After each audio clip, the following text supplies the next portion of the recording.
Thank you. I appreciate that.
Hey, good evening, everyone.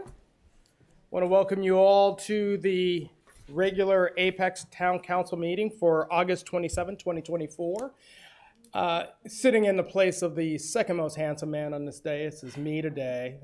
The mayor, unfortunately, is not able to be with us today. He's not feeling pretty well, but we wish him a lot of luck and hope that he does well. But I do want to welcome all of you who are here in person, as well as those who are watching us on YouTube to our meeting tonight.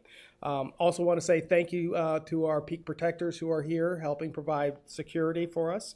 And if you're able to, if you'll please join me for the Pledge of Allegiance. I pledge allegiance to the flag of the United States of America and to the republic for which it stands, one nation, under God, indivisible, with liberty and justice for all. Thank you, everyone.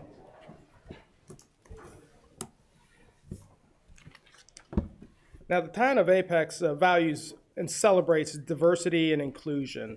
We see diversity as a strength that binds our community together, inviting members from different faith communities to deliver the invocation that at the beginning of our meetings supports this unity.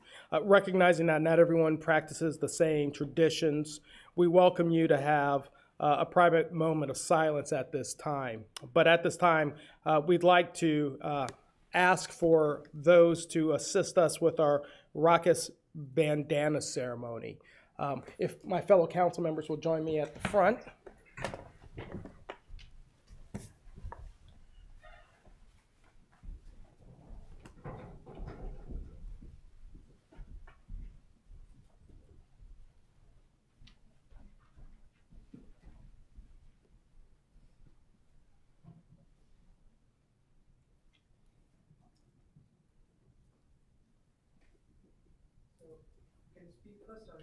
You can speak first if you'd like.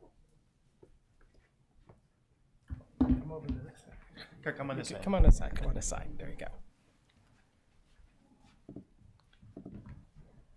Okay. On the behalf of the HSS in the Hindu community, or HSS is properly known as the Hindu Swayam Sevak, we wish everyone a very happy Raksha Bandhan. HSS is a non-profit, social, cultural, and educational organization of Hindus living outside of India. HSS has presence in 250 cities around the USA and even more around the world. But now let's talk about Raksha Bandhan. Raksha Bandhan has its origins in India, where it means the bond of protection. Raksha meaning protection and Bandhan meaning to tie. During this festival, we tie a rakhi or a bracelet on the right wrist of a person. The person who is tying the rakhi wishes for the well-being of who the rakhi is being tied onto, and the person who is getting the rakhi tied onto vows to protect the person who is tying the rakhi. Today, we wish for the well-being of the members of the council by tying these rakhis. Thank you for giving us this opportunity.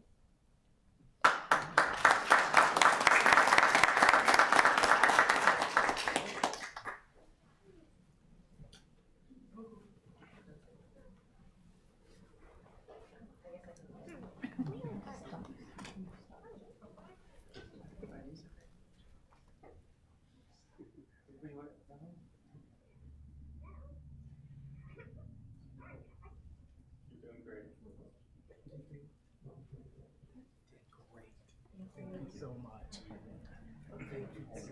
Thanks, buddy. Anyone if you like, you can tie the rakhi if you wish to.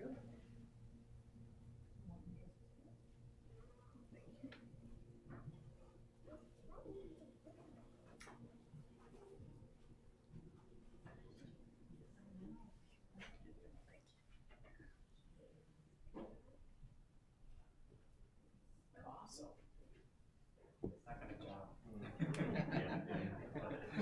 Great job, bud. Great Thank job. you. Thank you. All right. Just stay here. Are we taking a picture? All right.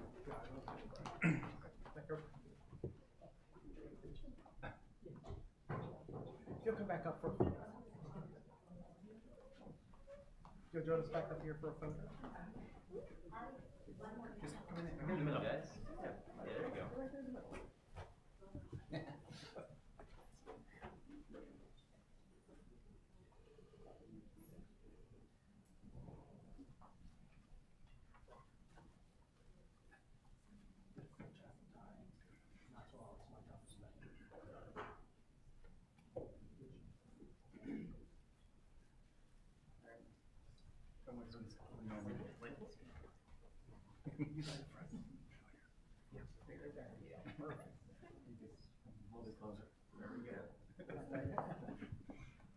All right, 1, 2, 3. Big smiles. 1, 2, 3. Okay, one more. 1, 2, 3. 1, 2, 3. Okay. Thank you. All right. Thank you. Thank you all.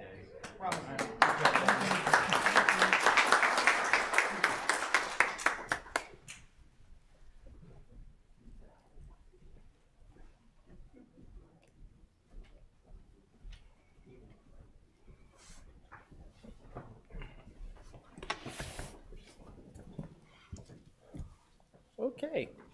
Well, now we'll move into our consent agenda. All consent agenda items are considered routine to be enacted by one motion with the adoption of the consent agenda and without discussion.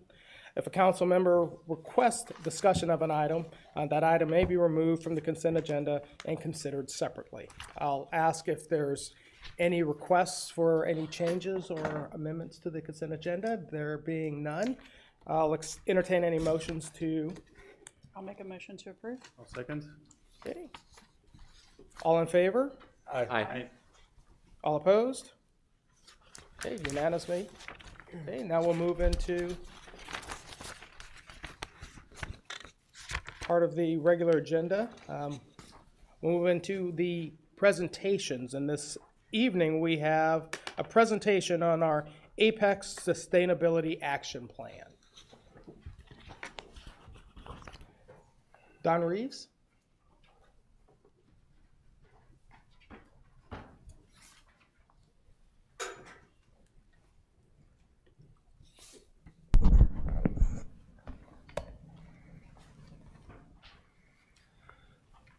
Good evening, everyone. My name is Don Reeves. I'm the Sustainability Coordinator for the Town of Apex. The purpose of this presentation tonight is to provide a brief summary on the Sustainability Action Plan.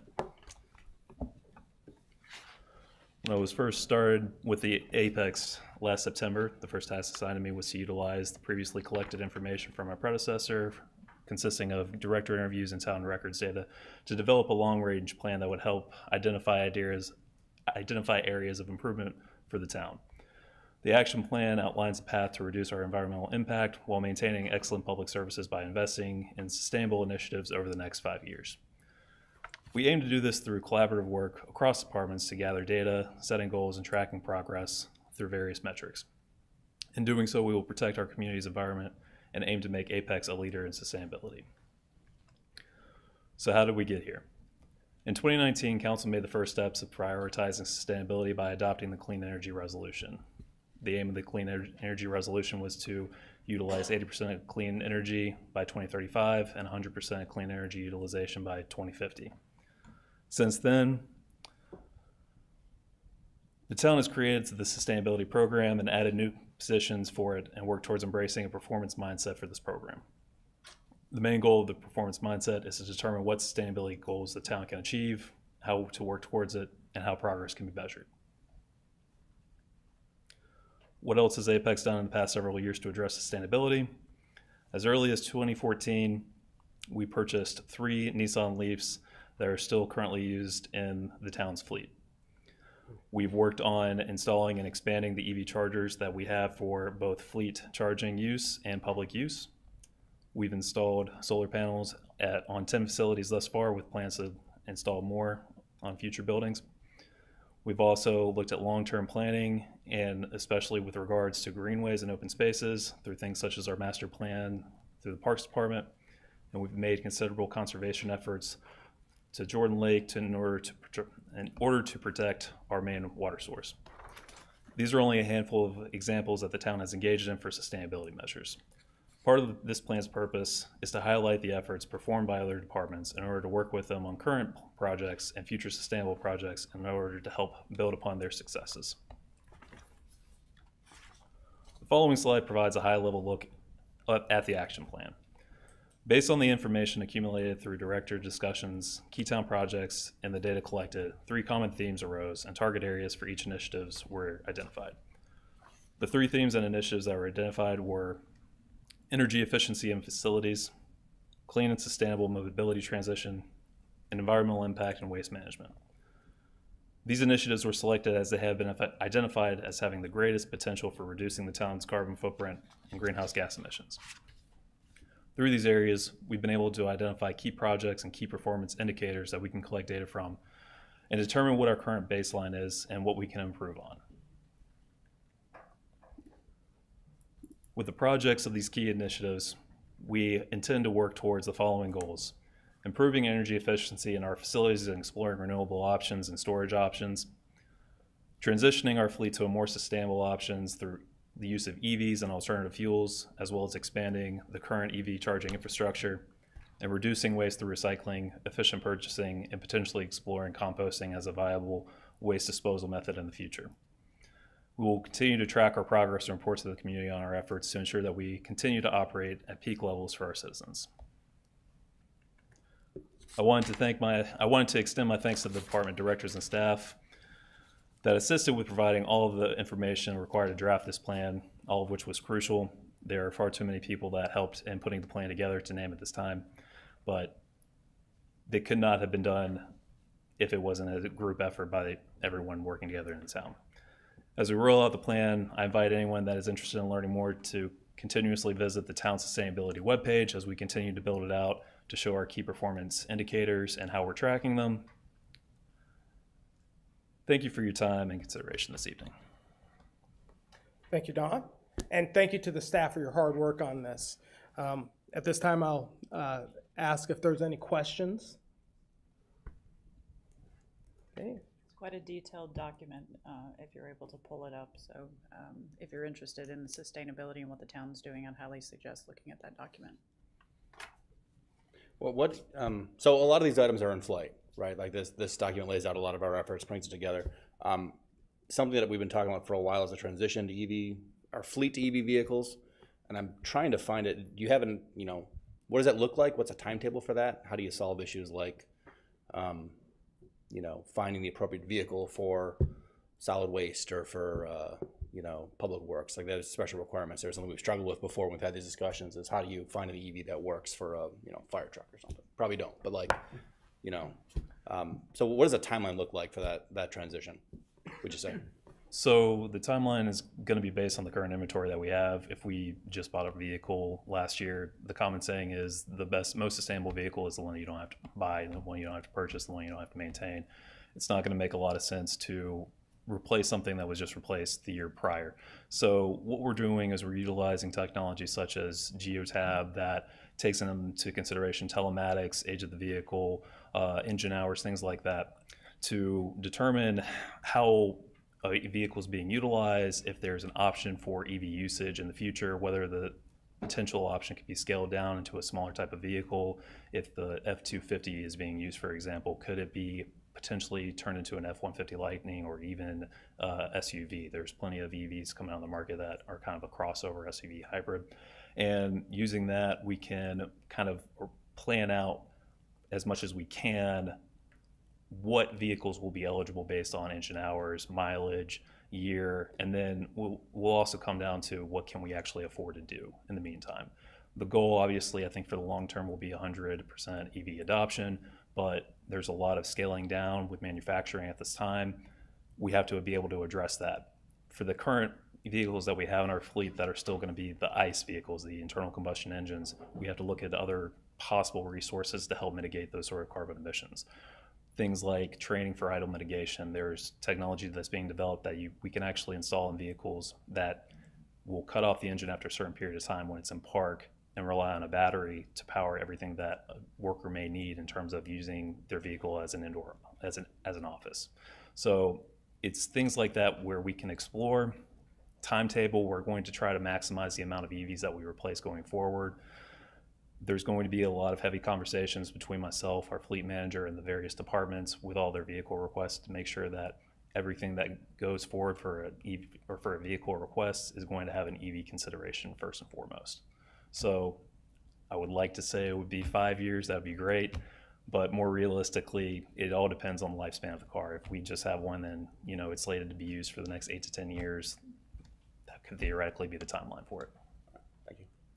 I do have a question. So the greenhouse gas inventory, I saw that's slated for this fiscal year. So are we reporting on fiscal year boundaries? So will the 24-25 be the first inventory that we will release, presumably around this time next year? Or are we doing that on calendar year boundaries? I think the most makes the most sense for calendar year, just based on how information is traditionally collected, but it's data that we can change the time parameters as we need to. We're currently working with a company called Impera to track our internal metrics right now. Impera is allowing us to determine how much energy we're consuming, what our water consumption is, what that impact is for the greenhouse gas. So the first priority will be doing an internal town-wide greenhouse gas inventory, which if we're doing everything by fiscal year as it is, Impera is very flexible where it allows for calendar year or fiscal year analysis. Okay. And so what's our scope? Are we doing scope 1, scope 2, and scope 3, or only scope 1 and scope 2? And the reason I'm asking is because that assessment will help us guide future investments, right? And so that data is going to be really interesting to us as council and to staff, because it helps highlight those areas where we see disproportionate greenhouse gas emissions resulting from our operations, and therefore help attack future mitigations activities. So like what's kind of the anticipated scope of our greenhouse gas inventory? I don't have that information presently, but I can definitely work on getting that for you as soon as possible. I'd be interested in seeing that, so we can do that as a follow-up, please. Absolutely. Thank you, Don. I have one other thought. So this document is fantastic, but you would say this is inward looking at the town, right? This is the town's operations, how we're going to be sustainable in what we do, our vehicles, our buildings, the waste we generate. I also think a lot about what's the mechanism or the vehicle for us to promote sustainable practices for the citizens and the population that we have here. Maybe it's not this document, it's out of scope here, but I do, I'm looking for a way to try to encourage that. And what can we do in terms of zoning conditions? Sometimes I feel like I'm throwing darts at a dartboard, to build this lead standard or something. There's some standardization there would be helpful. I hope maybe your office could help that. And I think and stuff like composting, how can we encourage that and sort of spread the benefit out to the wider area that we control. And one other thought, contracting as well. Like, is there a way? I know a lot of towns, the way they organize their contracts, they might sometimes require stuff of companies. I don't know if that's an avenue that we could look into to help make sure we're hiring companies with more sustainable practices too. So that's just my thoughts on the process. Absolutely.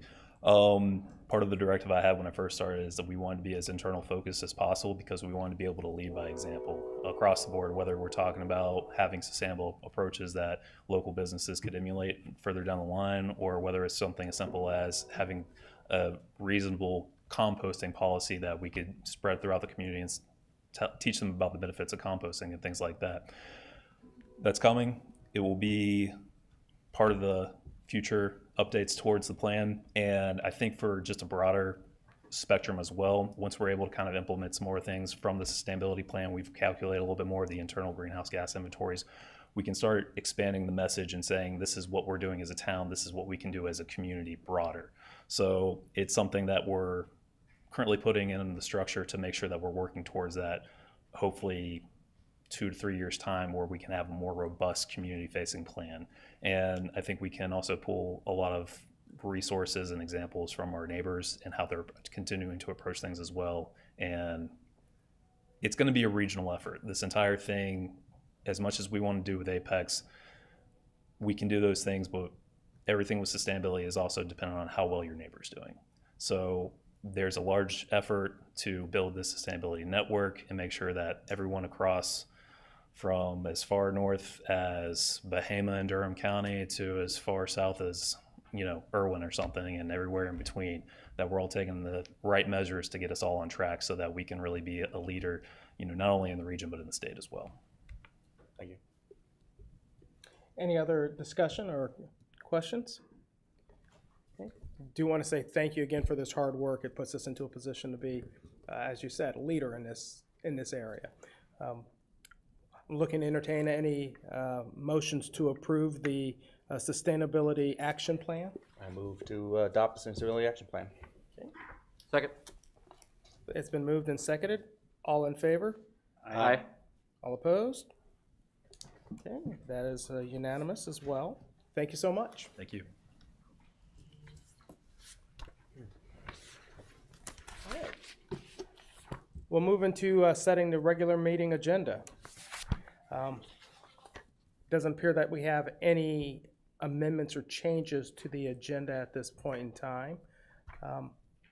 Unless there's any. Mayor Pro Tem, is the closed session 2 still going to happen, considering it's got the mayor's name on it? Yes, that is still going to happen. So, good point. Okay. I'll entertain any motions to adopt the regular meeting agenda. So moved. Second. Okay. All right, so we'll take Mahaffey moved and Zegerman second. All in favor? Aye. Okay. All opposed? Okay, that is unanimous. Okay, now we'll move into public forum. Public forum allows the public an opportunity to address the town council. The speakers are requested not to address items that appear in public hearings scheduled for the within the regular agenda.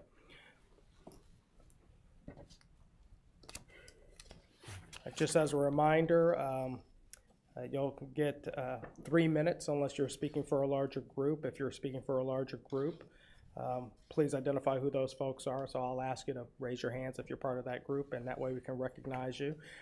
You'll, as you come up to speak, recognize that there's a series of lights in front of you. Green, continue to talk. When you get to yellow, that means you're going to need to start to sum up, and then at red, I'll politely ask you to give way so that the next people can come in and speak. I know that everyone wants to get a chance to speak, and we certainly want to hear what you have to say, but we also want to make sure that everybody gets an ample opportunity to speak with us. Let's see. First up is going to be Aranti. I think they were here earlier, so that's okay. We'll go on to the next speaker, Reverend Mike Merker. And when you come to the podium, if you'll please state your name, your address, and let me know whether or not you're speaking on behalf of a group or you need longer than the 3 minutes. I am Reverend Mike Merker from Jordan Lutheran Church. 3 minutes should certainly suffice. It's no problem. Esteemed council members, I come to you this evening from Jordan Lutheran Church. We are at 1201 Chapel Ridge Road is the property that we have. We are continuing our development journey, but we're here just to thank you. We're here to say thank you to your planning department for just guiding us, teaching us, helping us to know what's going on. And sometimes along the way, you learn things. So one of the things that we discovered as you are looking to annexation to some adjoining properties, we said, what else could we do? What could we do with our property? So we offered that property up to 5 different states came in to do a disaster response training event earlier this year. So they came in to take down trees, to learn to train. We ran it through the town and got approval for those. And then we said, well, we still have the property. What else could we do? So we said, we'll go to the fire department and say, would you guys like to just have access to this building? And they said, yes. And immediately said, we think over 100 hours of training could take place here. So I just want to give a special thanks to Lee Spencer, Jeff Womack, training coordinators with the department, Chief Tim Herman, and countless others who made that possible. It was just wonderful to work with the town and realize sometimes when plans change, better things happen. If the mayor was here, I'd thank him, so I'm thanking him in absentia. He's always told me, he said, if we can get nonprofits and businesses and citizens to work together, great things happen. You guys are a part of that. So I just wanted to share that good story. I spoke to some of the fire department staff as they were there. They were so happy. You have a humble staff. You have a great staff. They were out there on site and also just said, It's different to do something 40 feet in the air on a ladder than it is on the ground where we train. So thank you for letting us put holes in your building. We were glad to do so. So it was a whole lot of fun to do that. So right now, as the congregation's looking forward, we've got some zoning things that we look forward to just continuing that cooperative spirit with all of you on the council. So I just wanted to say thank you to you and letting us just be a part of what it is to be here in Apex. So have a wonderful evening. Thank you, sir. Miss Elizabeth Ray Stitt.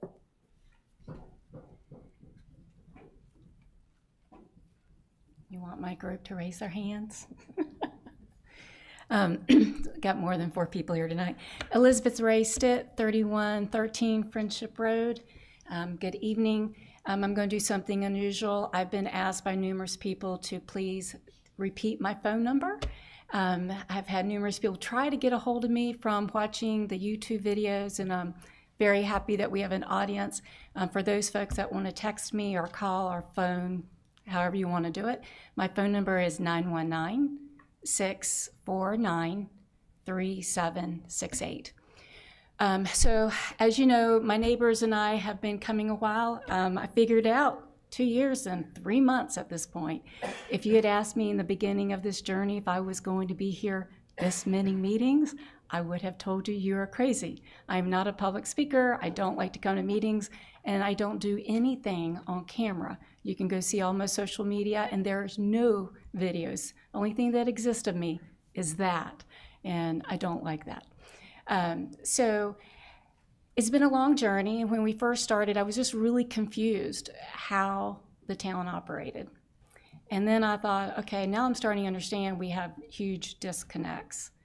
And I still think we have some major disconnects, especially around the force main.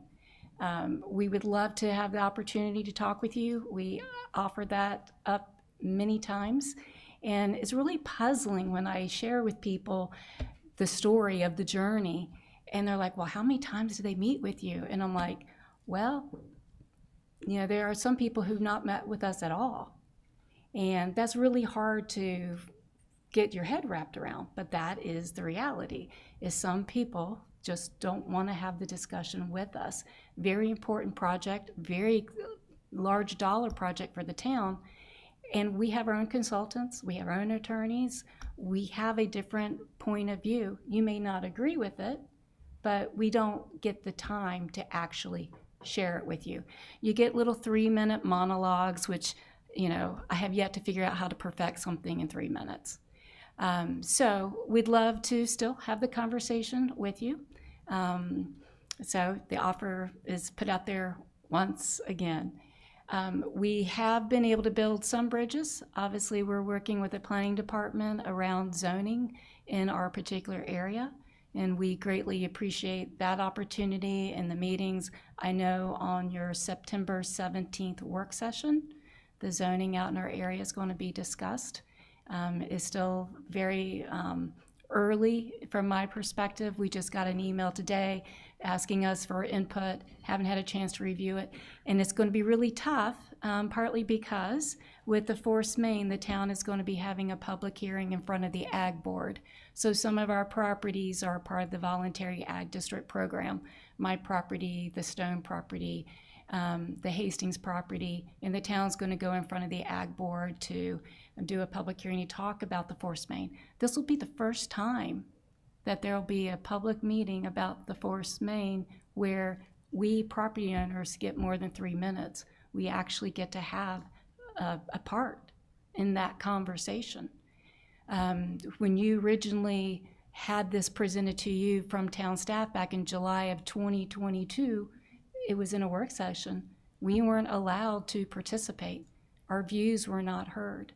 So very much looking forward to that on September 10th. And then, of course, we'll be back in front of you guys not participating, but watching and listening at the work session, because again, the work session does not allow the public to participate. So I put this out there to you that we come to you over and over and over. We have concerns. We want to be heard. We want to be a part of this community. But this distance, this lack of communication makes us feel like we're not a part of the community. And I realize culturally, the Friendship area, we act a little differently. Hey, that's okay, but make room for us. It is almost as if all of these new people moved into town, and what used to be something we could count on, getting to the stop sign without having a 20-minute wait, or getting to the grocery store. I mean, the things that we used to be able to do just no longer exist. So we want to get ahead of some of those things in our area. Our area doesn't have to become like the rest of Apex. We should be allowed to be Friendship. We should be allowed to be a community. You recognize all the other communities that make up the diversity and all the vibrancy of Apex. But somehow we're just continually squashed, because the constant message is, we want your land, we want your land, we want your land, we want you to move. And if you don't move, please die, so that your children can sell your property. I've literally had people say that to me. So, you know, we aren't anti-development. I've had numerous conversations with developers. We're just looking for a way to make it a better outcome. When we look at development in this town, obviously there are things to be learned. We want to take those learnings and have a better outcome.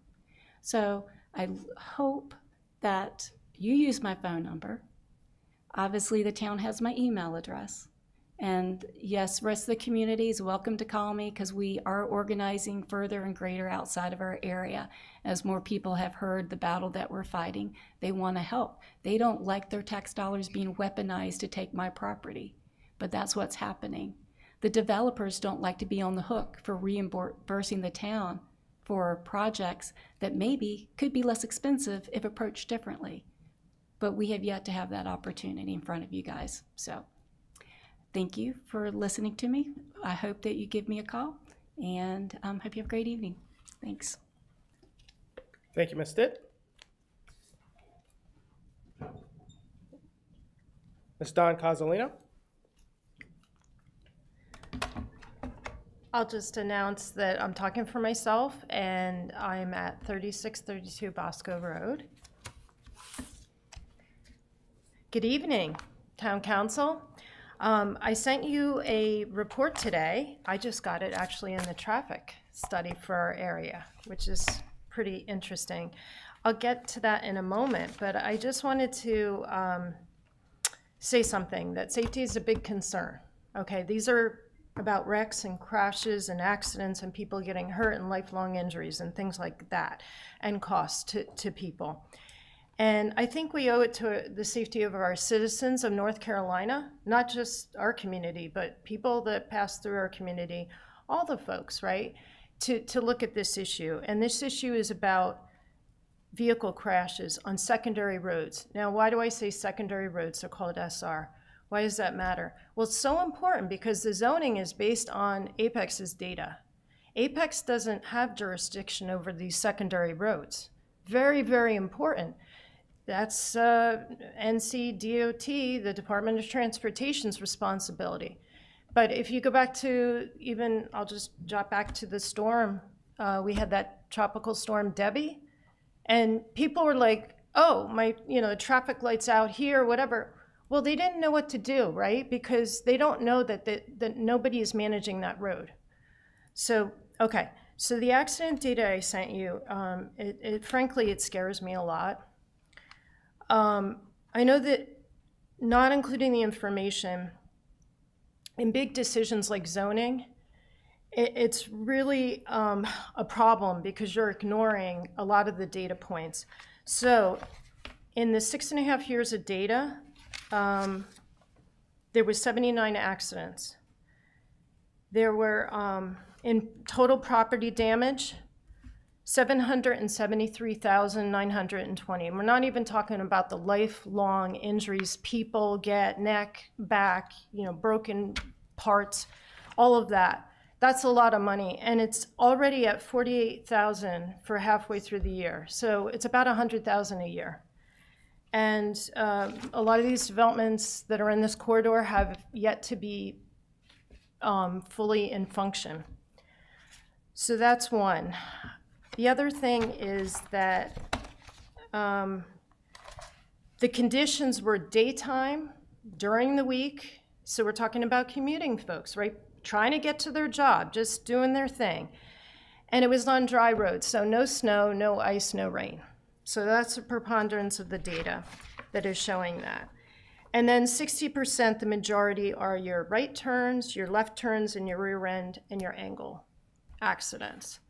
So what does that mean? Because the speed is 55 on Old US 1. Thank you very much. I hope you read the study. Thank you. Okay, there are no other persons signed up, so that will close public forum. And now we'll move towards public hearings. We'll begin with public hearing 1, annexation number 785, Elevate 64 West. And that's going to be presented by Diane Kuhn.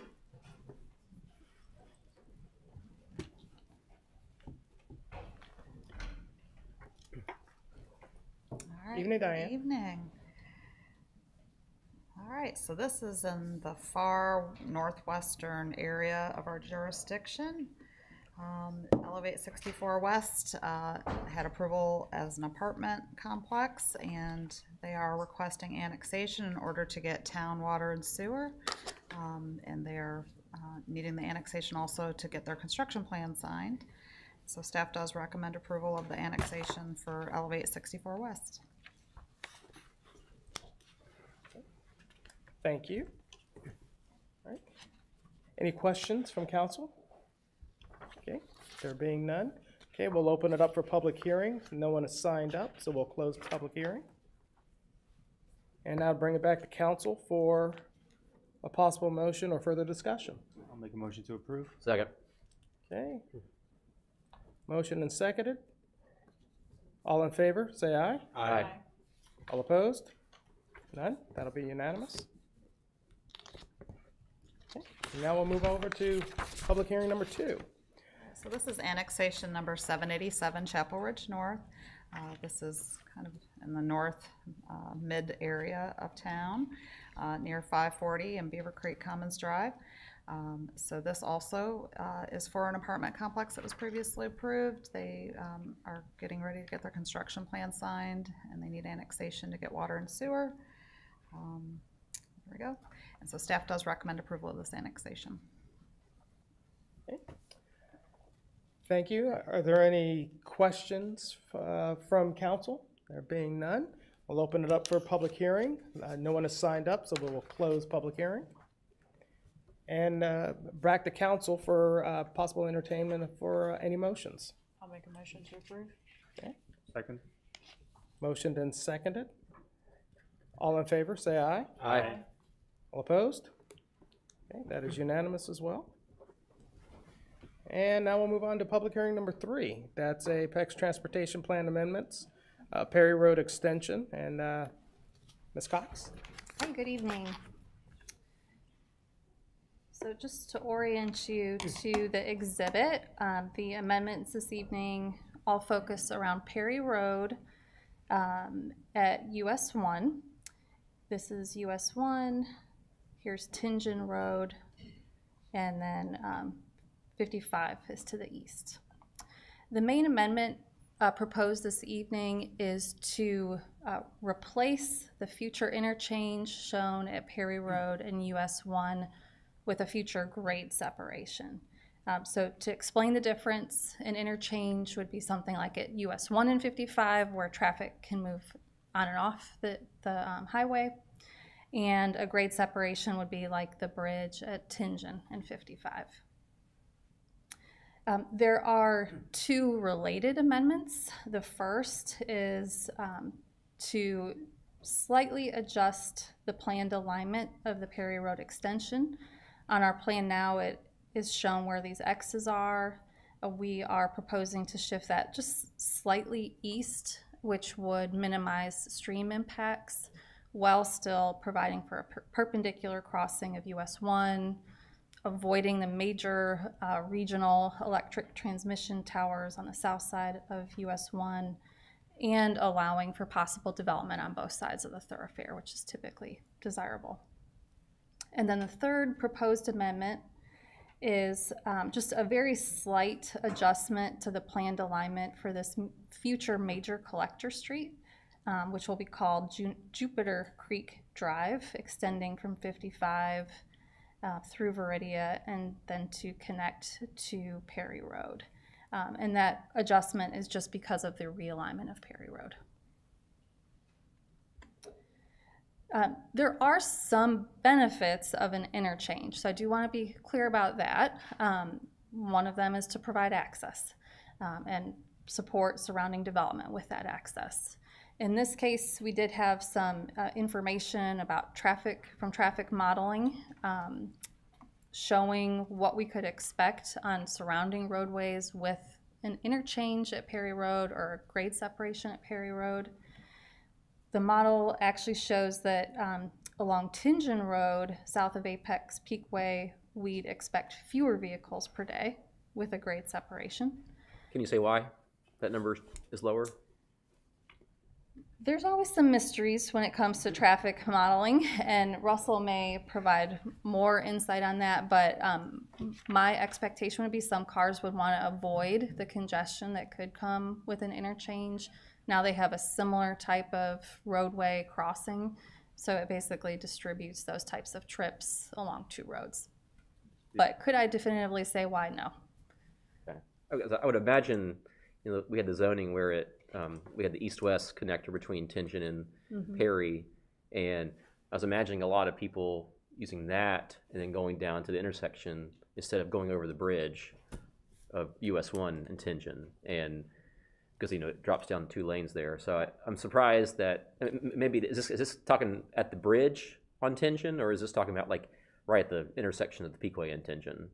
It would be the segment south of Peakway and north of US 1. Okay. Yeah. I mean, it's a choke point that I'm nervous about in the future. Yeah. But that's not what we're talking about. We're talking about Perry Road. Right. So Tingen's already been approved. I know, but I'm saying Perry's going to be less popular now because there's no intersection, and therefore I think it adds more pressure to. I'm just surprised by the number, I guess, because I thought it would add more pressure on Tingen south of Peakway. Yeah. So this was actually taken from the modeling that was done for the Tingen Road evaluation when you were considering that amendment. And so we did compare with the interchange at Perry with the grade separation at Perry and then with no connection at Perry Road. Okay. And there wasn't, a real substantial difference on Tingen itself. Okay. And if Russell needs to provide more clarification when I wrap up, we can definitely do that. And then, so for 55, south of US 1, there would be more vehicles per day on 55 if we don't have an interchange at Perry Road. So an interchange does help to remove some vehicles per day. When you look at those volumes, though, they're both extremely high, and we will expect congestion on that section of 55 in either case. But there are some additional considerations, and one of those is cost. So an interchange in this location would be extremely expensive to build. These are just very rough estimates that Campo provided to us. But because of the close proximity to the US 155 interchange, we're expecting a Perry Road interchange to cost between $50 and $70 million. That's much too large to expect private development to help us to construct that interchange. It's also not eligible for the largest bucket of funding through NCDOT. So the state project bucket, this project would not be eligible. It's only eligible for division level funding, which is small, and we actually haven't had any new funding the last multiple rounds. So getting an interchange like this actually programmed is one of the difficulties. A grade separation would be more likely to be funded, although still difficult. I'm not saying it's, we're going to change this and we'll get that project built. It's still going to be difficult. Planning for an interchange at Perry in US 1 also constrains the designs for the future interchange replacement at US 1 and 55. So because they'd have to plan for the ramps at Perry Road, it limits what they'd be able to do at US 1 and 55. So knowing the town's intent for what Perry Road will look like in the future will help with that planning and programming effort of the 55 US 1 interchange.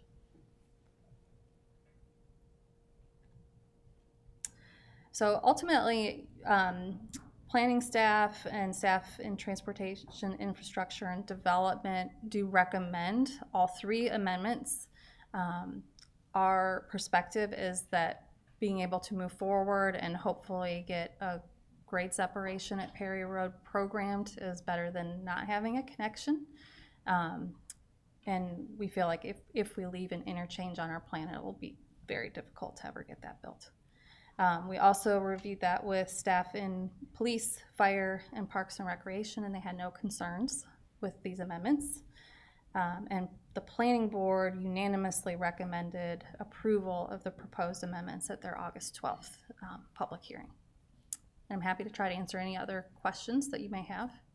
So is the plan to, is it expected that we would go for division funding for this one then? We have tried to move this project forward multiple times through the last couple of rounds. And so yes, we would update Campo, that we have modified our plan, if that is the decision tonight, to try to have that programmed in the future. There is no division level funding during the current round of prioritization, so I don't expect that it would be prioritized, but we will submit it again the next chance. Are there prospects of getting it built besides a Campo division level funded project? We could pursue LAP funding eventually. There's, town funds that could be applied. We could look for funding from multiple sources, fees in lieu. There are, potentially multiple sources to have contribute toward an ultimate project here. So what is the requirement for it to be an NCDOT funded crossing? You said $50 to $70 million, and that's a big chunk of change for a municipality or county to provide those resources for that. For an interchange, I really don't think that it will be funded. Right. Yeah. I'm not suggesting that. I'm just wondering if there's a minimum, like, does it have to be $100 million for them to consider funding it, that type of thing? So really, there's three levels of funding when it comes to the state transportation improvement program. State level projects would cost this much, but the facilities are typically, it would be US 1 and another interstate. So two interstates typically, not a project that's a local secondary road and US 1. So we've asked, could it be eligible? It's not. Even a regional project that, there may be a case, could it be funded through regional funds, but so far the answer has been no. So far it's been treated as a division needs project, and the funding bucket is just not big enough. I'm curious as to where staff would prioritize the Perry Road Bridge versus something like an expansion of New Hill Holloman Road Bridge over any other projects that are crossing US 1. Do we have kind of a clear vision as to what we think should be done to cross US 1 and in what order they should be done in? Or is that just kind of prioritize projects as they come? So our transportation plan includes project prioritization in the actual document itself. There's a near, mid, and long-term recommendation. Are any of them on the near and mid? I thought they were all long-term or these are future. long-term. Yeah. So they're all prioritized equally as 15 years from now, 10 years from now?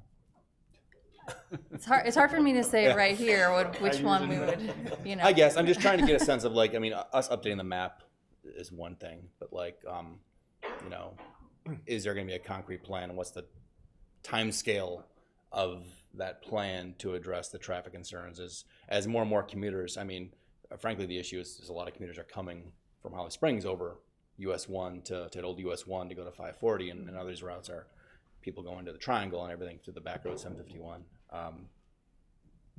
So I guess the answers are really it's all long-term horizon for us. We haven't really prioritized the projects yet. So in terms of our local plan, Perry Road would be a long-term horizon project. And we will be doing our comprehensive plan update starting that later this year, where we'll be looking at priorities again.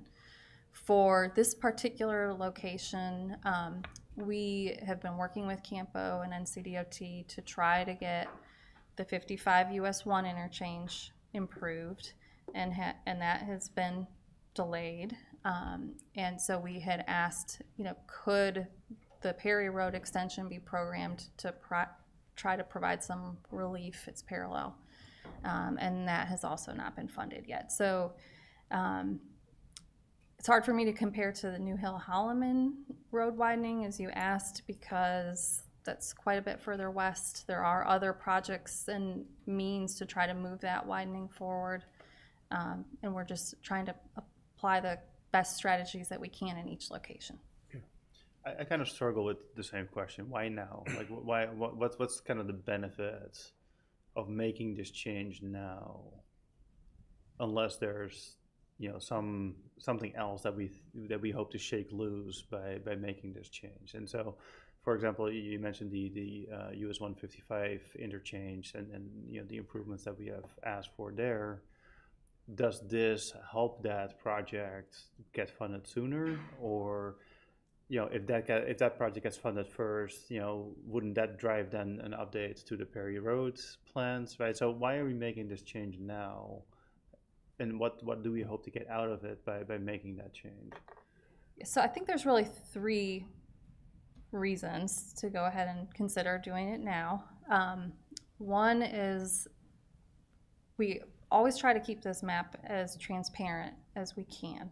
What we expect to happen, we do try to show on this map for the public, for us to work on. The second reason would be, to continue to try to have it prioritized through the funding that's available, to allow for any land development that would occur surrounding this roadway, to know what to expect in terms of right-of-way dedication. And then the last is because NCDOT is working on express designs for the US 155 interchange. They'll do that to help inform how much funding needs to be programmed for different projects. And what we expect for the Perry Road location really impacts the express designs for the US 155 location. And so that being said, do we have a design for this road in mind? Like, so will this particular crossing include pedestrian and bicycle facilities? Because to Councilman Gant's point, the Tingen Road Bridge is constrained. It's only 2 lanes, right? There's no room for expansion. There's no bicycle or pedestrian facilities on that bridge as it stands, right? So will this bridge be an opportunity for us to provide that north-south connection into Veridia for pedestrian and bicycle traffic? So what we have on our plan now would be sidewalk on both sides of the Perry Road extension. It is a 4-lane thoroughfare. Our typical section for a 4-lane thoroughfare has bicycle lanes. We will be looking at our typical sections with the comprehensive plan update. And then there is a greenway on the plan west of Perry Road that would cross US 1 and extend into Veridia and provide that bicycle pedestrian connection parallel.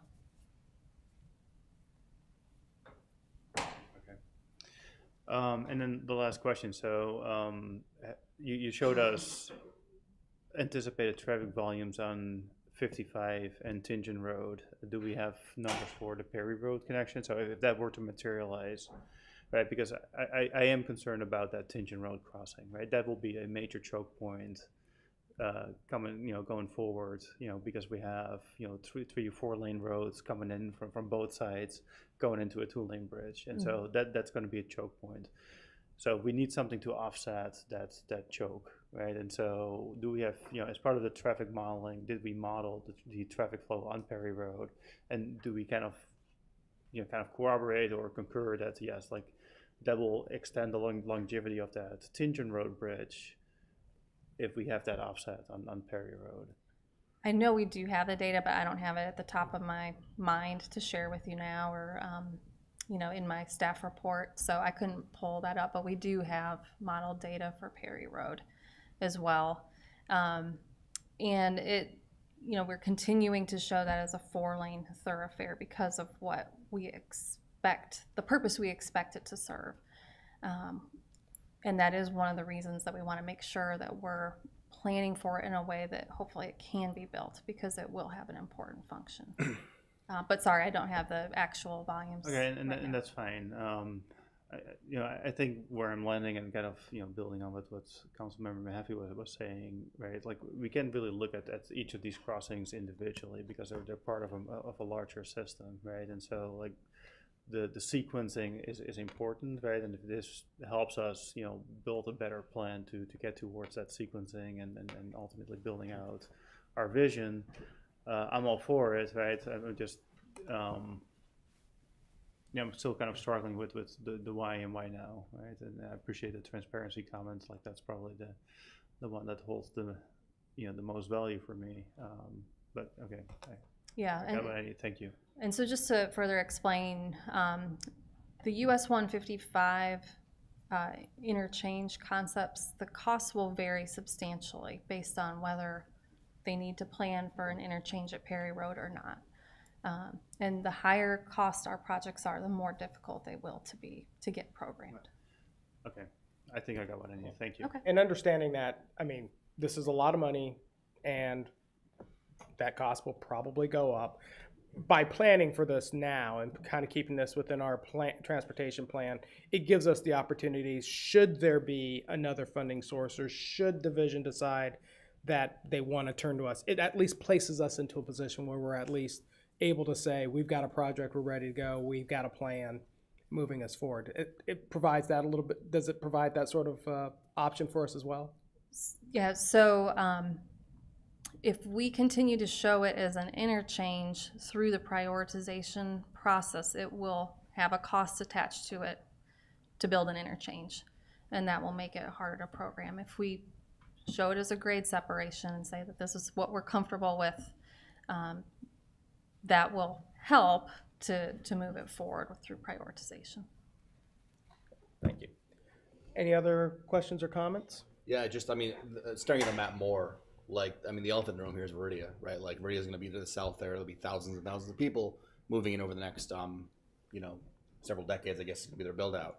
And once they're there, we're going to have some sort of connection, or else they're all going to be dumping on 55 to get into the center of town, as opposed to, connection like this, Perry Road, or, one of the other bridges, Tingen, or other ones. Or 540. I think I'll make the 540 interchange a lot more popular too down there. If you're in Veridia and you want to go to downtown Apex, you're probably going to go to 55 with the map as it today, right? I was thinking about getting on US 1 North. You're going to get, if it's so clogged up at 55, you're going to go on the... Yeah. But either way, they're going to look for Veridia, options to get around. Parkway. We don't want them all to go to one four-way stop. So I think a future council is going to have to build this, because we're going to have two parts of town that are separated by this major highway with, not enough ways to get across them. And it's interesting because we saw a chart with the build out of interchange versus bridge, but I wonder if there's a column there in some report that they've gotten for like no build. Like what does 55 look like if we don't have a crossing at Perry Road? It's probably really bad. So yeah, I think to summarize, like what you said really makes a lot of sense. If we don't think that this is ever going to be an interchange, there's no point in having our map say it's an interchange. So that's why we're here. Okay. Thank you, Ms. Cox. Okay, we'll open it up for public hearing. No one has signed up, so we will close public hearing, bringing it back to council, and willing to entertain any motions or further discussion. Motion to approve. Second. Okay, motion and seconded. All in favor, say aye. Aye. All opposed? Okay, passes unanimously. Okay, now we'll move on to public hearing number 4, Apex Transportation Plan Map Amendment, Go Triangle Route 305. And, okay, Ms. Swing. Good evening, Mayor Pro Tem and members of council. I'm Katie Schwing. I'm in the planning department, serving as the transit planner.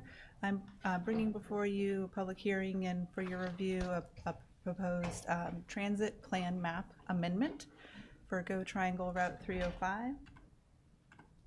Just to orient you to this slide, what you're seeing is a zoomed in version of the Apex Transit Plan map, which is actually a part of our comprehensive transportation plan. So any amendments to this map also require council approval. The change before you is in the top right corner. It's a change to Go Triangle Route 305, which is a regional weekday route that serves Apex, as well as Holly Springs and Raleigh. And they're proposing to, or the proposal is to remove routing along US 64 between Laura Duncan Road and Lake Pine Drive. And instead the routing will go from Laura Duncan Road to Pine Plaza Drive, which is between the Costco shopping center and several apartment complexes on Pine Plaza, and then turn right on Lake Pine Drive to US 64 East, where it would continue its, existing routing. On the top left side of the screen, there's actually an inset showing where Go Triangle has proposed additional bus stops to serve the routing. The stops are not part of the transit plan map. They're just added context for your review so you understand where they are planning to stop. Only the routing is part of the actual transit plan map. So the reason for this change is twofold.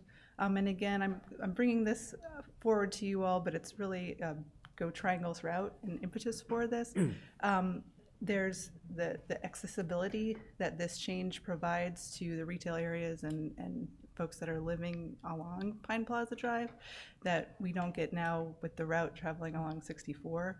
But there's also an operational reason for this as well. So currently the route coming eastbound makes an unprotected left turn from 64 to Shepherd's Vineyard Drive.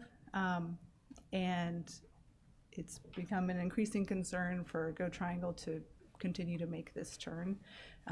Operators have voiced concerns about this. And so that's really why this is coming before you today, to make this change. I've actually learned that they've currently implemented this change very recently, as of August, because of that concern. Go Triangle does have a project in the works to make improvements to the bus stop locations. And the original plan was to make the routing change when those improvements went in. They're still planning to do that, and they're still planning to coordinate with the town on those improvements, but as of now, they're just signs in order to change the routing for the operational reason. And ideally, we would bring this before you before the change is actually made to allow for the greater coordination and planning and outreach. And we started this process before the change was made, but the timing was compressed. So that being said, there is no cost impact to the town for this change. It would be borne by Go Triangle, including any bus stop improvements. And we did bring this before the Transit Advisory Committee at their July meeting and the Planning Board at their August 12th meeting. Both recommended it unanimously to move forward to council. And planning staff are in support as well as TID has reviewed it preliminarily as well. And I'm happy to answer any questions about it. Thank you, Ms. Swing. Any questions? I have a recommendation. If we pass this, I strongly believe that there's a risk of that bus taking a left onto Laura Duncan, possibly getting in an accident. And if that happens, that'd be bad. But in the case that I think we're increasing the risk of that, I would love to know whether the roundabout that we have on our map at Laura Duncan and Pine Plaza if that can be separated from the 64 overpass of Lar Duncan, and we could talk about that possibly in the CIP in the future. Because if it can be separated, I think we should consider maybe doing it in the future much sooner than possibly the overpass of 64 when that occurs. In the case of the bus, in the future having an accident, because we're going to want it the day after that accident happens. We're going to want it yesterday. And if it can't, if they're linked together, that bridge over 64 and the roundabout, then it's hard. But if they're not exactly linked, or if we can decouple them, I think we should investigate that and put some resources into kind of figuring that out. I agree. I like that. I like that idea. Okay. It's a tough left. Any other questions or comments?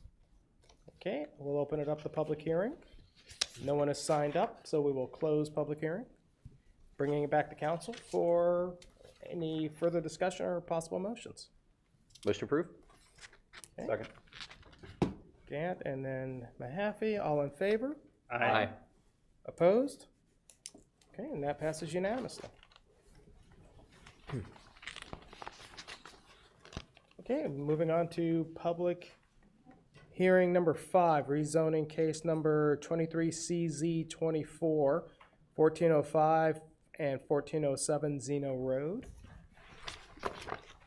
And presenting this today, Mr. Killian. Good evening, everyone. My name is Joshua Killian, here for the Planning Department to present rezoning case 23CZ24, 1405 and 1407 Zeno Road. The property is located just outside of the Apex Peakway along Zeno Road, in close proximity to the Wakeman Hospital.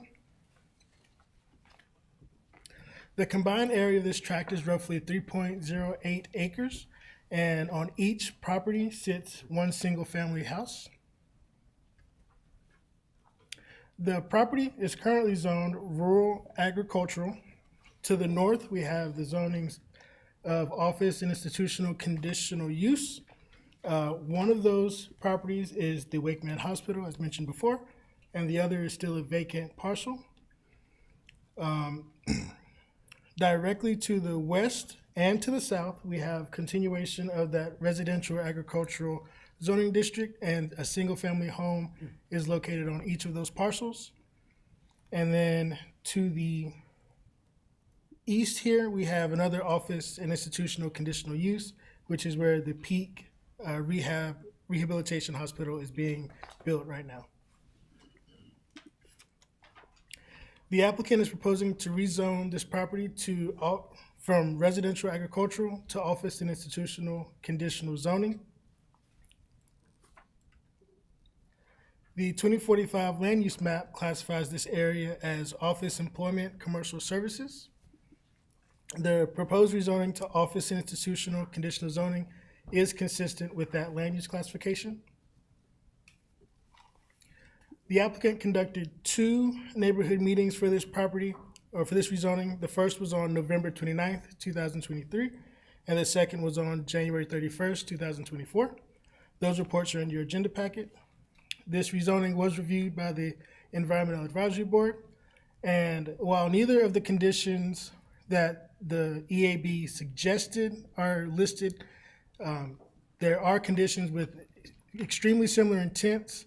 So condition number 4 applies the 50% native or nativar plant species beyond replantings on the site, and applies that planting requirement to any areas in common ownership, perimeter buffers, and other landscape areas on the site. And then condition number 12 provides pre-configuration for solar conduit on each building with heated floor area that's developed on this site. At this time, they don't really know how much the building will be able to hold, so they didn't want to commit to a specific kilowatt hour for that one. Zoning condition number 13 is a rather lengthy one, so I'm going to break it down into into 3 different parts. The first is the construction of frontage along Zeno Road based on a 3-lane curb and gutter section. So this would be similar to what is located both to the east and further to the west along Zeno Road. The second part of this zoning condition includes a shared access, roughly 350 feet from Healthplex Way. So Healthplex Way comes here to Zeno, roughly 350 feet would be right about the property line here. And then the third is that for that shared access drive that is being provided there, that it would continue until it stubs at the southern part of that property as a future alignment for the Grand Maison Way Drive extension that cannot currently be developed because of the two properties that are in between. And all of this would be subject to Apex Transportation Infrastructure and Development review and approval. The Planning Board held a public hearing for this rezoning on August the 12th, 2024, and unanimously recommended approval with the conditions as offered by the applicant. Planning recommends approval of rezoning case 23CZ24 with conditions as offered by the applicant. The proposed rezoning is reasonable in the public interest because the proposed rezoning and zoning conditions will allow complementary development adjacent to and in the immediate vicinity of healthcare facilities while providing future access to adjacent properties to the west and south of this rezoning. And if you have any questions, the applicant is here to answer as well. Okay, any questions? I had a question for you, Mr. Killian. What's yours and planning's level of concern that the entrance to the currently being constructed a health center and the Healthplex Way and whatever road that's going to go into this parcel none of these are aligned, and it seems like this area would be much better served if there had been an alignment of Healthplex Way as the main entrance to this whole area, and it's not happening this way. I would defer that to Russell from Transportation Infrastructure Development. But I will say that the rezoning for this property here, where we could have added a zoning condition, was done well before the current staff. So that may have been a foresight at the time, but it is a conditional use rezoning, which indicates that it was done years prior to. And the entrance to that one, does that go between Healthplex Way and the entrance to the parking lot? Is that where the entrance to that development is happening? So the entrance to this one, yes, it Right would there? be roughly here, Okay. and then they have a southern entrance. Right, when they Right improve here. that road. That's right in, right out on that south side. Okay.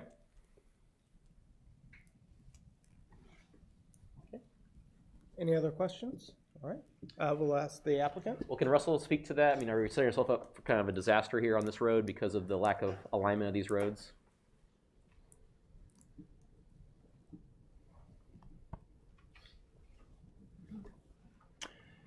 Yeah, so with the development of the property here called Life Point, we did recommend their access be between halfway between Healthplex Way and the other access to the hospital. We didn't want it lined up with the driveway to the hospital closest to Peakway because you'd be putting a four-leg intersection very close to the Peakway. Yeah. We couldn't get it lined up with Healthplex Way because the property line splits that location, and that would force them to have to work with the adjacent property owner, which was not up for development, up for sale at the time. So what we've done is, we've recommended continuing that 3-lane road section with a center turn lane and provided ample offset between the driveways so there won't be any left turn conflicts. So we've made the best of the situation as we can. Ideally, I agree that it would have been better to have Healthplex Way extend in and have access east-west to the Life Point property and to this property, but that's just not the way these properties developed. It didn't give us that opportunity. Russell, you said 3-lane. What's center turn lane? Do you mean 2-lane with the center turn lane? Correct, yeah, Okay. 3-lane road. So, yeah, 2-lane road, center turn lane, yeah. So the farthest possible offset of these things is going to be the best case we have to avoid any kind of left in and left out kind of interactions happening. Correct. Yeah. We've spaced them out where it provides a reasonable offset, and that's why I asked for this location to be as far away from Healthplex Way as reasonably possible. So development of the site to the west of this we would expect that to provide a connection down to that extension of Grand Maison Way, if possible. Ideally, it would share a driveway with this, but it's just, again, it's hard to get some of these commercial properties to work together on a shared driveway without impacting the adjacent property unless they provide a stub, for instance, for future development. So if the development, if there is development to the west in the future, there is opportunity in there to get in another driveway, potentially to line that up with what's coming out of Promenade. Okay. Is the plan to align that roundabout at the top, the northeast corner of that neighborhood with the promenade to across the street from Zeno? Is that the ultimate plan? And so there would be a entrance here at the edge, and then there would be one that would be a four-way intersection? Further up, ideally, yes, there are two properties up there. Obviously, there is a property line between those two. Hopefully, those two properties will come in together, and they can provide one shared access across from that intersection. Yeah. Thank you. Yeah, thanks. And so, I guess from like my understanding is that the driveway will basically straddle or hug the borderline of the property. Is that correct? Yeah, there is a required 20-foot buffer, as I understand it, between this property and the adjacent property.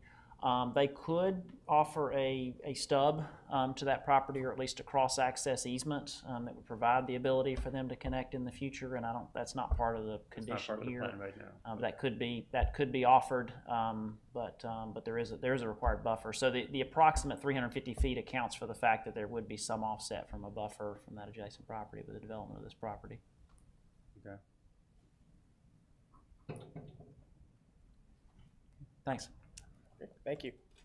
I would like to quickly clarify one thing.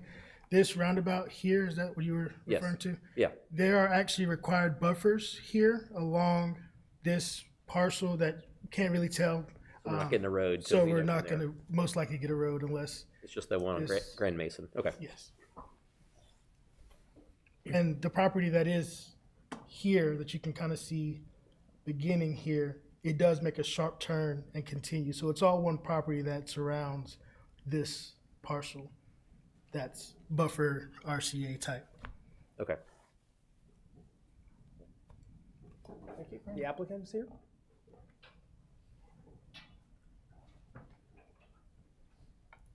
Mm-hmm.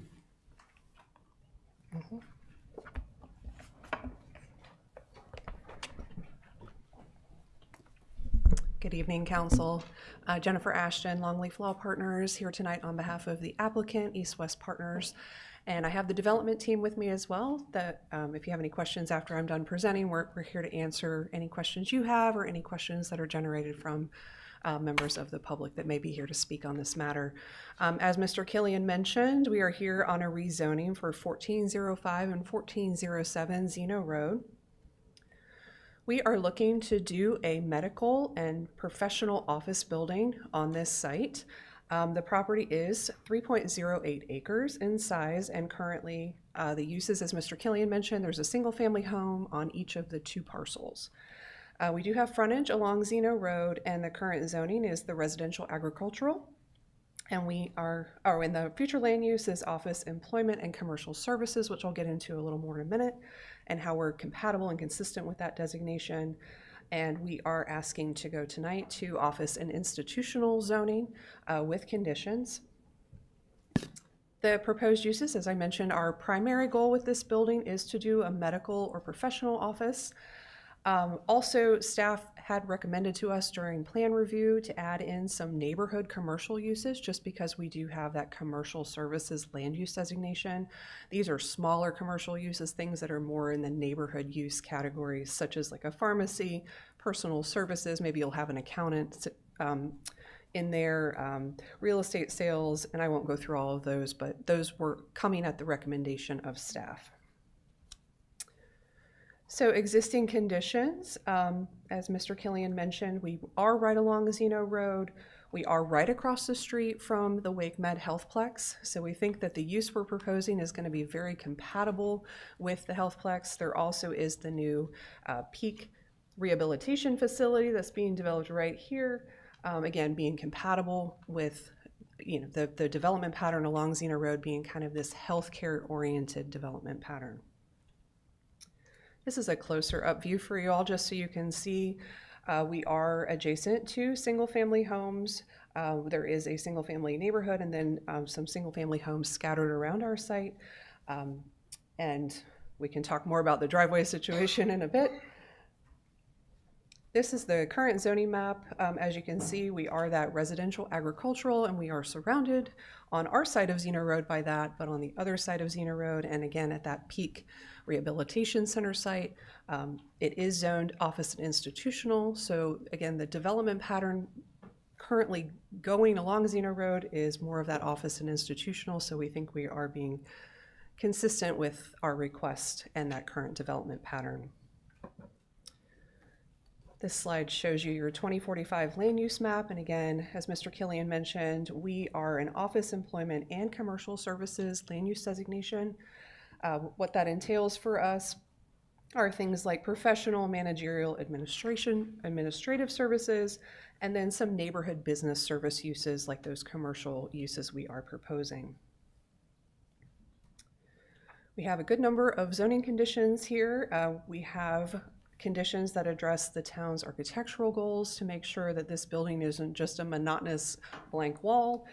We are providing for, high quality building materials, more than one color, more than one parapet height, again, to give that architecture some variation and make it look like a very, very nice office building.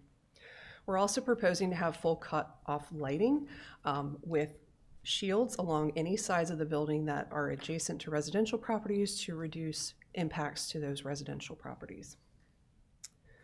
We also have conditions in our rezoning proposal to address the town's stormwater and water quality goals. We are going to be providing for post-development peak runoff to not exceed the 24-hour, 1-year, 10-year, and 25-year storm events. And we are going to be providing what we call a low-impact development technique. That could be something like a rain garden, a green wall, green roofs. So that will all be decided once we actually come in for the planning process, the site plan, but that is preserved here in the zoning condition that we do provide one of those types of techniques. We are going to be providing 2 electrical vehicle charging stations on site as well, and we are going to be providing solar conduit for the buildings. As you can tell, this project does not come with a site plan. This rezoning is being done without a site plan. So we were hesitant to offer a specific panel package, a solar panel package, just because we don't know the actual square footage of the building yet and whether or not it could sustain a large solar panels. And we also don't know the orientation of the building or where the rooftop equipment is going to be located. So all of those things come into play. We thought going with a solar conduit option was a good option for us just because the site has not been designed yet. We also have a good number of conditions relating to plantings and landscapings. I did want to kind of add on to what Mr. Killian had said a few minutes ago. One of the EAB's recommended conditions was that replantings be at least 50% native or native R species. We are proposing 50% of all plantings within the development, not just replantings, all plantings be 50% native or native R. So we're going above and beyond what the EAB had recommended. I won't go through all of these for you. A lot of these are the standard EAB conditions. Lighting efficiency. Again, we're trying to make sure that we are reducing impacts to adjacent residential properties. We are proposing here that our foot candles, the spread of a light off of a light fixture is less and is really trying to stay as close to that building as possible so you can reduce the light spillover effects. And then finally, we have a bunch of cross-access and right-of-way improvements. Mr. Killian had talked about some of these. We are going to have an access easement to the south of the site to allow for a future connection to Olive Chapel Road. And then also we are going to be doing those right-of-way frontage improvements along Zeno Road. We are going to be constructing it along our frontage so that Zeno will be a 2-lane with a center turn lane. And based on what staff had told us before, this condition is very specific about where that Grand Mason Way extension is supposed to go. We are going to be constructing that on our site as well. Per staff's direction, this condition says that it's going to be located approximately 350 feet west of Healthplex Way, again, to give that driveway spacing. And with that being said, planning staff does recommend approval. And the planning board gave a unanimous recommendation of approval as well. We really do believe that this use, this medical office, professional office building use, is really the right use, right place, right time. It's compatible with what you have immediately across the street from this site, and we're happy to answer any questions you have. So thank you very much. Thank you. Any questions? During the planning board conversation, the owner of the neighboring property had requested a privacy fence for, part of the along the roads bordering the property. Has that been settled, or has there been any discussion on that matter? Yeah, so it's interesting. Part of our major hesitation in providing a privacy fence along that boundary line was because of this last condition from staff recommendation about the driveway spacing and exactly where the Grand Mason Drive extension needed to go. So we did not offer a fence before tonight. I will tell you, Mr. Killian came up to us right before the meeting tonight and mentioned that he had talked to the town engineer, and they believe there's a way from a staff perspective to pull that Grand Mason Drive extension more into our site, reduce the width of it. So instead of it being 350 feet west of Healthplex Way, if it could be 330 feet west of Healthplex Way, that would give us room to provide a fence and not interfere with that new right-of-way. It would become a private drive, from what I'm understanding, but if council does want us to entertain that proposal from staff and to provide a fence for the neighbor, we're happy to do that. Mr. Killian had mentioned that staff did have proposed language available for tonight for that discussion, but that all just happened right before the meeting. Okay. I'd like to hear that language begin. And the private drive discussion too. I didn't know that, and I'm nervous about that. We did talk about that. That would be the trade-off, is for it to be moved south and reduced in width to give us room to do this fence and not squeeze this building too much, because we're already being squeezed from Zeno Road improvements and then the Grand Mason Drive extension. It would become a private drive instead of a public drive, but that would give us the space to do a fence along the property line, with the understanding that when 1409 Zeno Road would come in for redevelopment in the future, that fence would go away. Okay. That was my understanding. Yeah, so I did want to clarify, that's correct. It would be a private drive, but we would expect to have a public access easement on that drive. And that's typical with commercial sites. We've done that before, where you provide connectivity through to other public streets via privately maintained drive, but a public access easement. So as far as the condition goes, the condition doesn't require this connection to be a public street. At least that was not the intent of the way it was written. It can be private with a public access easement. You back up on the private drive part. Yep. My understanding is private drives, the problem is when they start to need maintenance, it's on the property owner to do that, but we have to get our EMS thing, or fire trucks and whatever else in there, and so and they're concerned that we had to pick up the maintenance anyway, and so it's just kind of a big waste of time and money still obligated to Apex to have it be private. That's not typical with a commercial site. We have a lot of commercial sites in Apex where we have public access easements. It's typical with shopping centers. We've got one through the Toyota car dealership between Laura Duncan Road and Merchant Drive. You don't realize a lot of those are public access easements, but we do have those in a lot of cases. Or it may just be private driveways that provide connectivity that people use for public access. So the concern is when it's a residential type development, like a townhome development that tries to do private streets, and typically those have had issues being underfunded in terms of maintenance. But this would be a lesser section. It would probably be like a 20-foot wide driveway, much easier for them to maintain, and it would be part of their site infrastructure that they usually have to build anyway to provide access to their parking.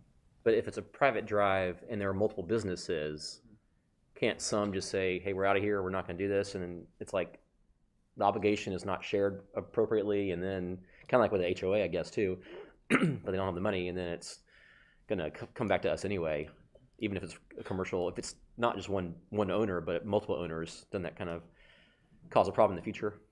So if you look at the boundary of this property, the extent of their site, I mean, they would stub with a short gap to the west. So that's where the public street would actually connect to the west to this private driveway. I understand your concerns. that the town wouldn't have full control over long-term maintenance. But again, it is typical of a lot of commercial developments that we have cross-access easements, we have public access easements and things on commercial projects. And so does it impact the road design at all? So if we're looking at the future with the extension to Grand Mason Drive, right, would that road, or what now would be a private drive, to be upgraded to town standards to be a proper connection? The road they would build would be subject to the minimum fire code standards, which would be a 20-foot wide paved road versus our residential street standard, which is a 27-foot road. Which is roughly, if you talk about, it'd be 20 feet face to face, so they could technically do within the curb lines, it would have to be slightly larger than 20 for a back-to-back versus our 27 back-to-back. So you're talking about a very slight difference in standards, but you're also talking about a road that would have residential frontage versus a road that would be essentially through a parking lot, providing connectivity. So you're not worried about it, is what I'm gathering. It's typical for other things we've done in the past, so I'm not overly concerned about this type of situation for this type of commercial development to provide that kind of cross access. I don't think it's necessary to provide a full public road, public dedicated 50-foot right-of-way, 27-foot back-to-back road through this development. If they wanted to offer that, if they're able to offer that, that's fine, but I think we can deal with a private driveway with a public access easement. I disagree. I want the public road. Like, this is going to a hospital. Like, this will be the alternative route if there's an accident at Olive Chapel and Apex Peakway. So I'm a little alarmed that this condition doesn't require a public road. I thought this would be a public road and the alternative is a private. But I'm hearing you say it could be private either way. Is that right? Yeah, it's a commercial development, so it's commercial development going to a hospital. For a medical use, not Just want to be clear. Hospital is not going to be allowed. This would be like Sorry, I'm referring to the doctor's existing office. hospital, and this road is an access point, a route to that hospital in the event of a health emergency for someone wanting to get here. Right, and so I think that could actually be remedied by roundabout entrances through the property that's adjacent with the peak. Even though it does have a right in, right out, if an emergency vehicle needed to use it, I believe they would be able to have access to go through this property. And at this time, there's not going to be a connection here. So we're talking pretty long term before we get this connection to complete the access here. If the concern is the standard of the road, then the applicant could offer to build it to the residential street standard, the 27-foot back-to-back street. It would just be privately maintained on a public access easement. If the concern is long-term maintenance, obviously for the town to have full control over long-term maintenance, it would have to be a dedicated public right-of-way. And so just to be clear then, in the design as it stands, it would be the 27-foot public road on this property. If we make the change, it would become a private driveway, and now it's 20 feet with, whatever the limitations are. The way I was understanding the condition is if we make this change to accommodate a fence for the adjacent owner, then it would need to go down in width. But from what I'm understanding, it's not a drastic width reduction from the full public street standard to this private access drive. For maintenance purposes, I do want to give you all some assurances. This is not going to be a site that is going to have a bunch of little buildings on it with multiple owners that may have issues with funding improvements or repairs or maintenance. This is intended to be a single owner or a condo building at some point, which would then have a unified board making those calls on funding. So it's not going to be a bunch of little tiny owners on this site not providing maintenance for the road. But it could be, based on the zoning. We have all those uses, right? There's no assurances that it's going to be one owner. The site is pretty tiny to be able to build a ton of little buildings. They wouldn't be able to make that fit, most likely. Okay.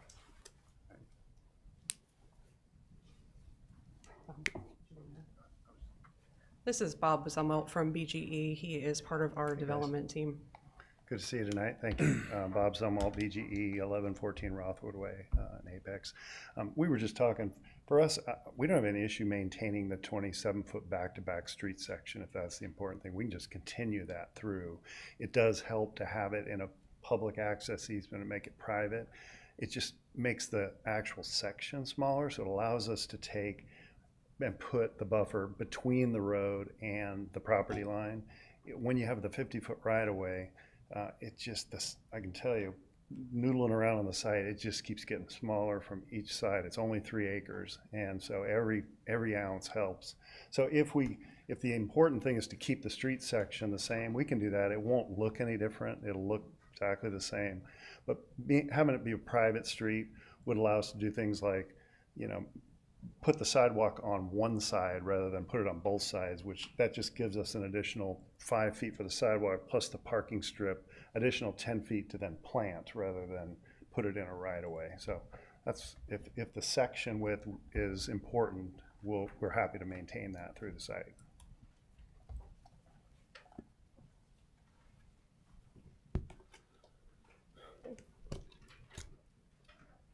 Any other questions or comments? Okay, there being none, thank you so much. Okay, we'll open this up for public hearing. There are 4 folks who have signed up. Bob Zumwalt. You already taken care of that? Okay, let's see. Jennifer Ashton.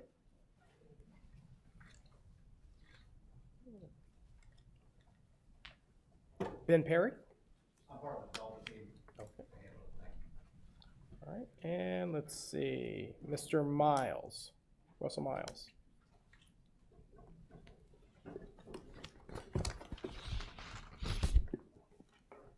Mr. Miles, if you will, state your name and your address, please.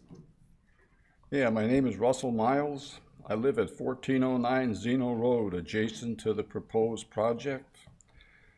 Lived here for 38 years. I would like a natural buffer left in place between me and the project.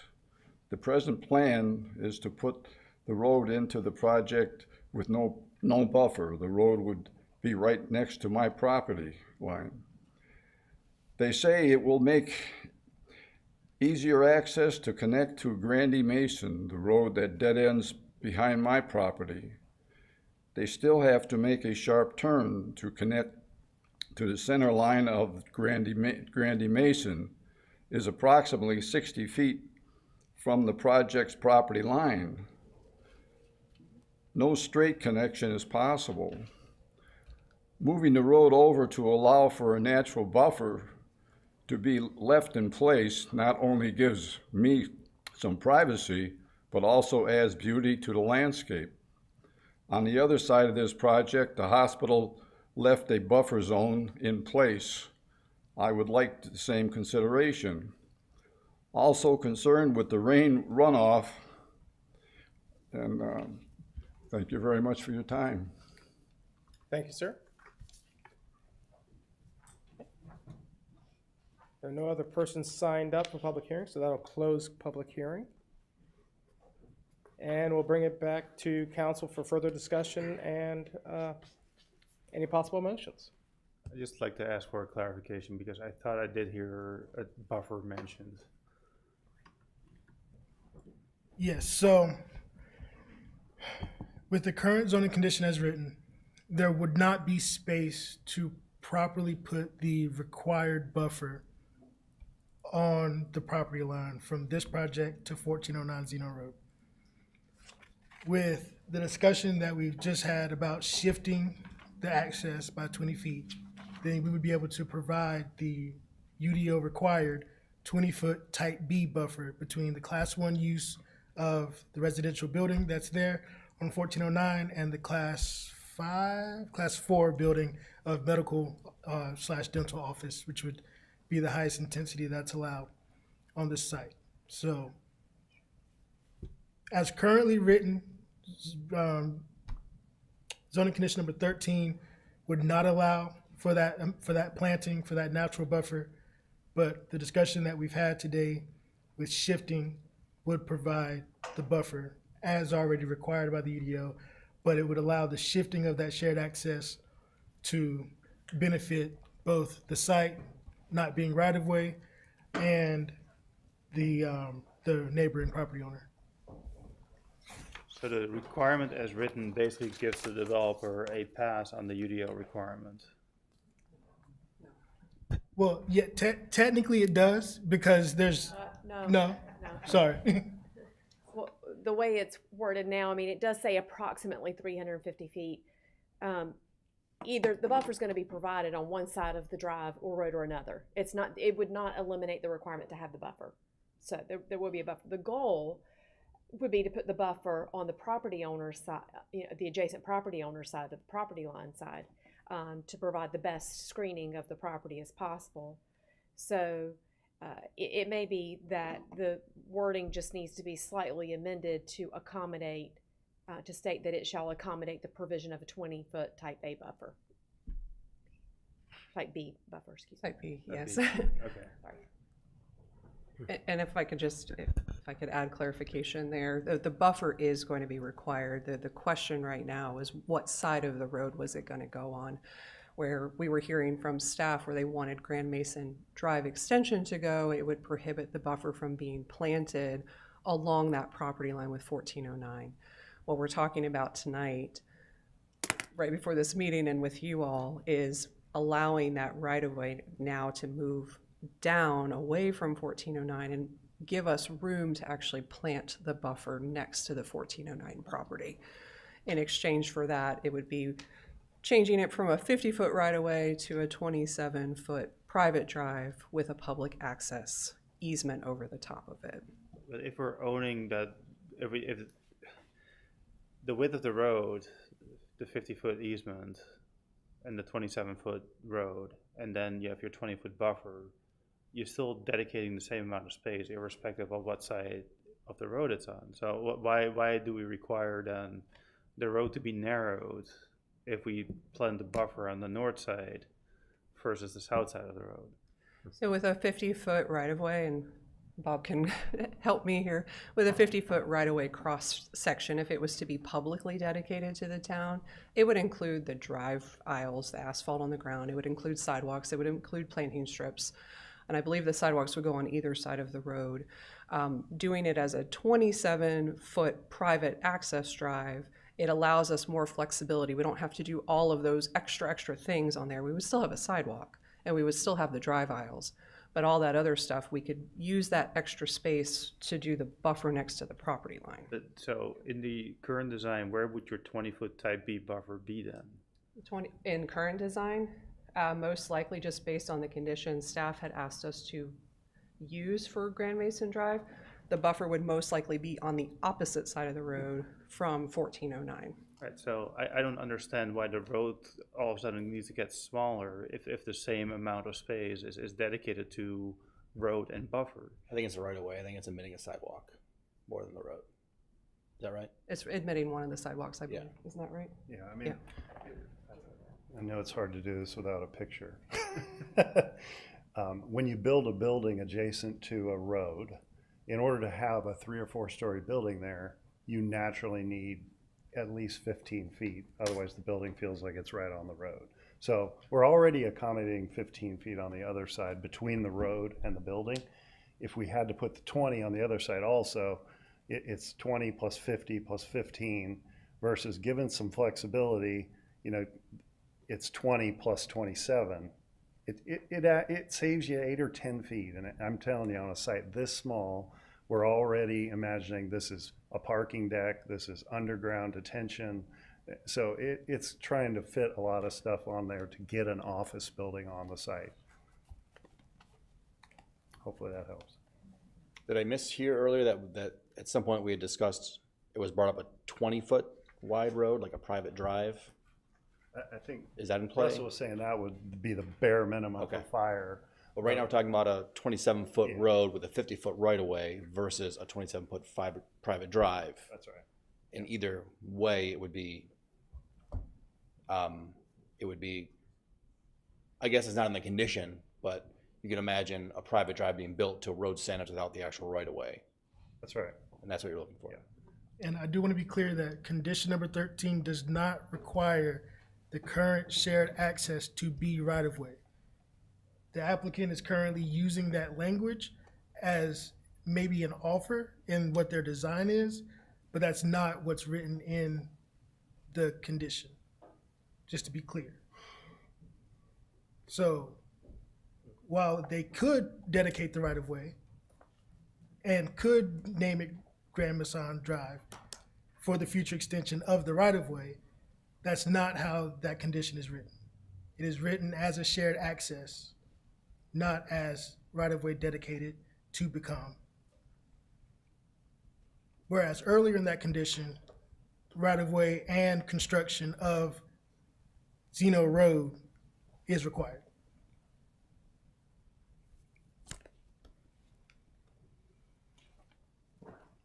Russell had mentioned that earlier, but I'm not sure that was clear. Yeah, that it Zeno's does gonna be not. expanded. Yeah, Zeno's going to be expanded. Road.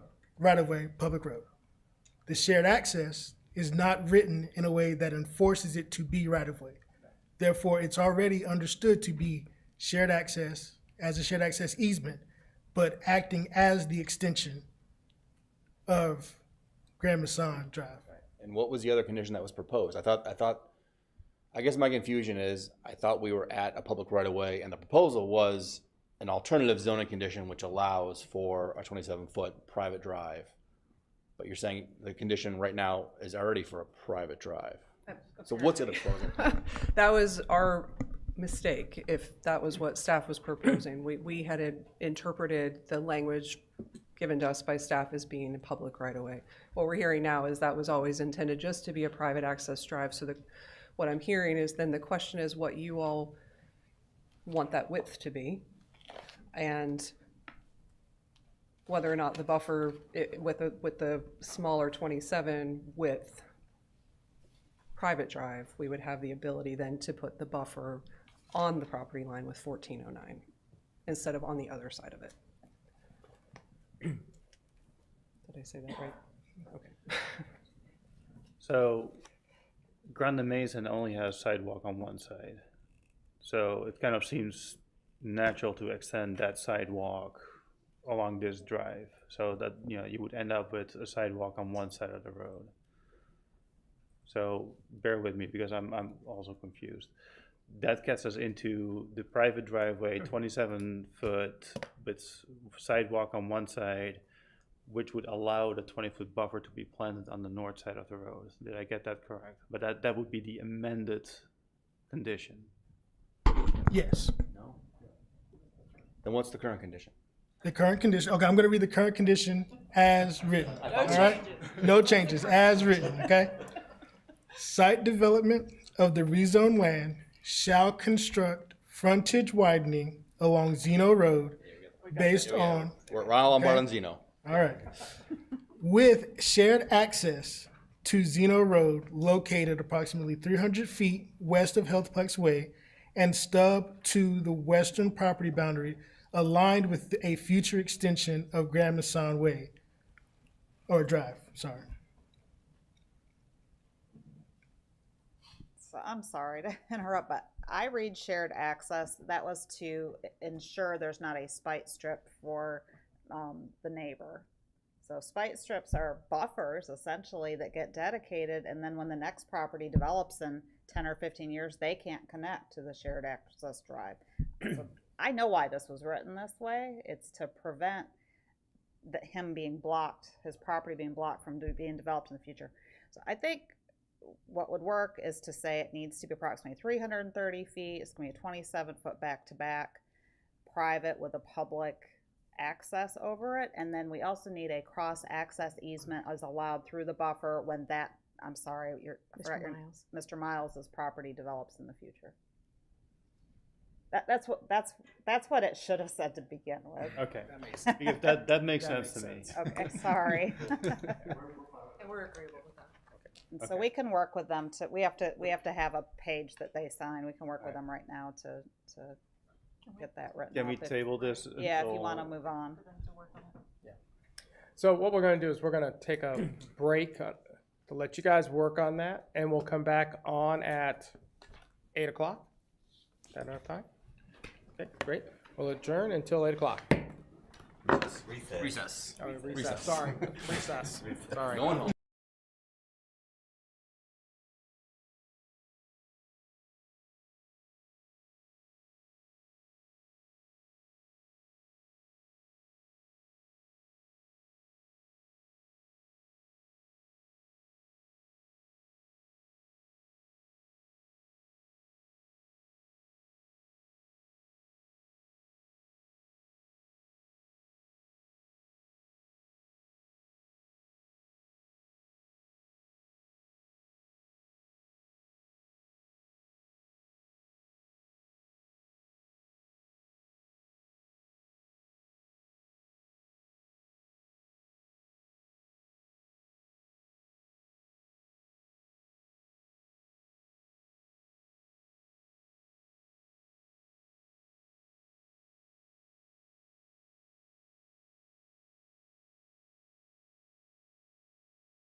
I did.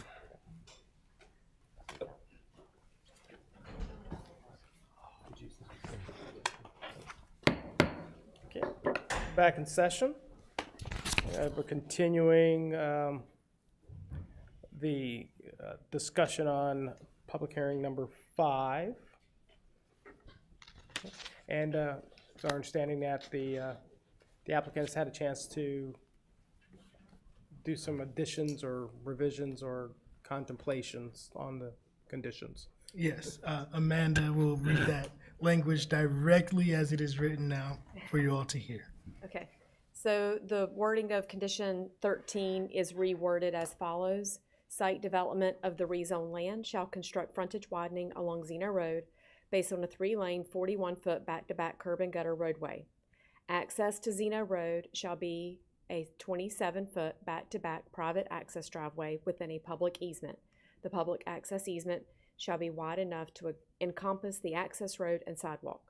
Access to Zeno Road shall be located approximately 330 feet west of Healthplex Way and stub to the western property boundary aligned with the future extension of Grand Maison Drive, subject to Apex engineering staff review and approval at the time of site plan submittal. A new condition 14.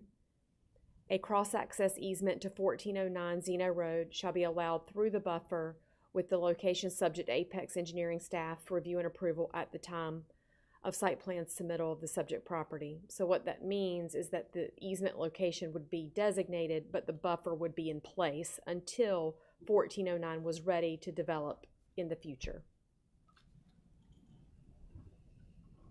Can you talk about, Ms. Bunce, about how that would look in terms of sidewalks and road private or not with that condition?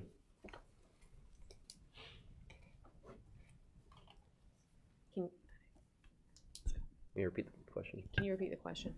Can you describe how that condition will impact sidewalks on both sides and the road being private or public?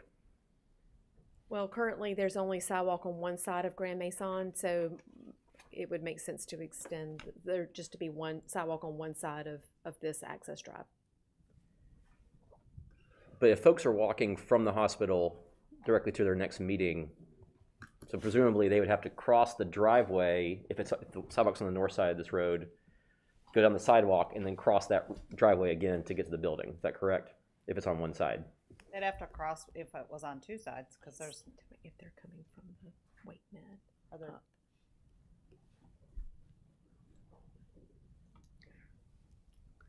Are you talking about people coming from the hospital across the street? I'm talking about people coming from the hospital or the thing they're building and getting to your facility. Let's say they don't want to drive because it's right next door. They'd have to cross the driveway area twice if the sidewalk's only on one side, that north side. So there'll be sidewalk on Zeno. they go on Zeno. And No, I know on Zeno. I'm saying that the road that's going into the development. Yeah, but if you're going to the building, you're going to follow the sidewalk that's required from the front of the building to the primary road, which is Zeno. Okay, the building's going to be connected to Zeno directly with the sidewalk. Yes, Yeah. that's right. Okay. Yep. And how would this? Okay, I know they don't want to hear this, but if we did this thing with all the parcels together at a later date, let's say that was the future scenario we had, how would the road be different if they could build a road wherever they want to along that frontage before they get to off the screen? I'm sorry, I'm not following. Can we get a better road if that other parcel's included? Because we would get the connection to Grand Mason if it was later. If this is all together, right? If which other properties? Because I do want to The clarify. one to the north. Well, If it was connected. even if the one in the north was included in this one, we would need the one to the south as well. Because the property line for those two Oh, there's two there? bisects, yes. So regardless, you would need all of basically two of these properties to join in with any development Okay, it's two properties to required. continue this I road. just can't see the line. Yes. Okay. Is there another map? But yeah. It's a very small portion. Very of the small southern- portion. Yeah. Right here. Yeah, it's a little corner. Ah, they shouldn't have built that road there. Okay. Thank you.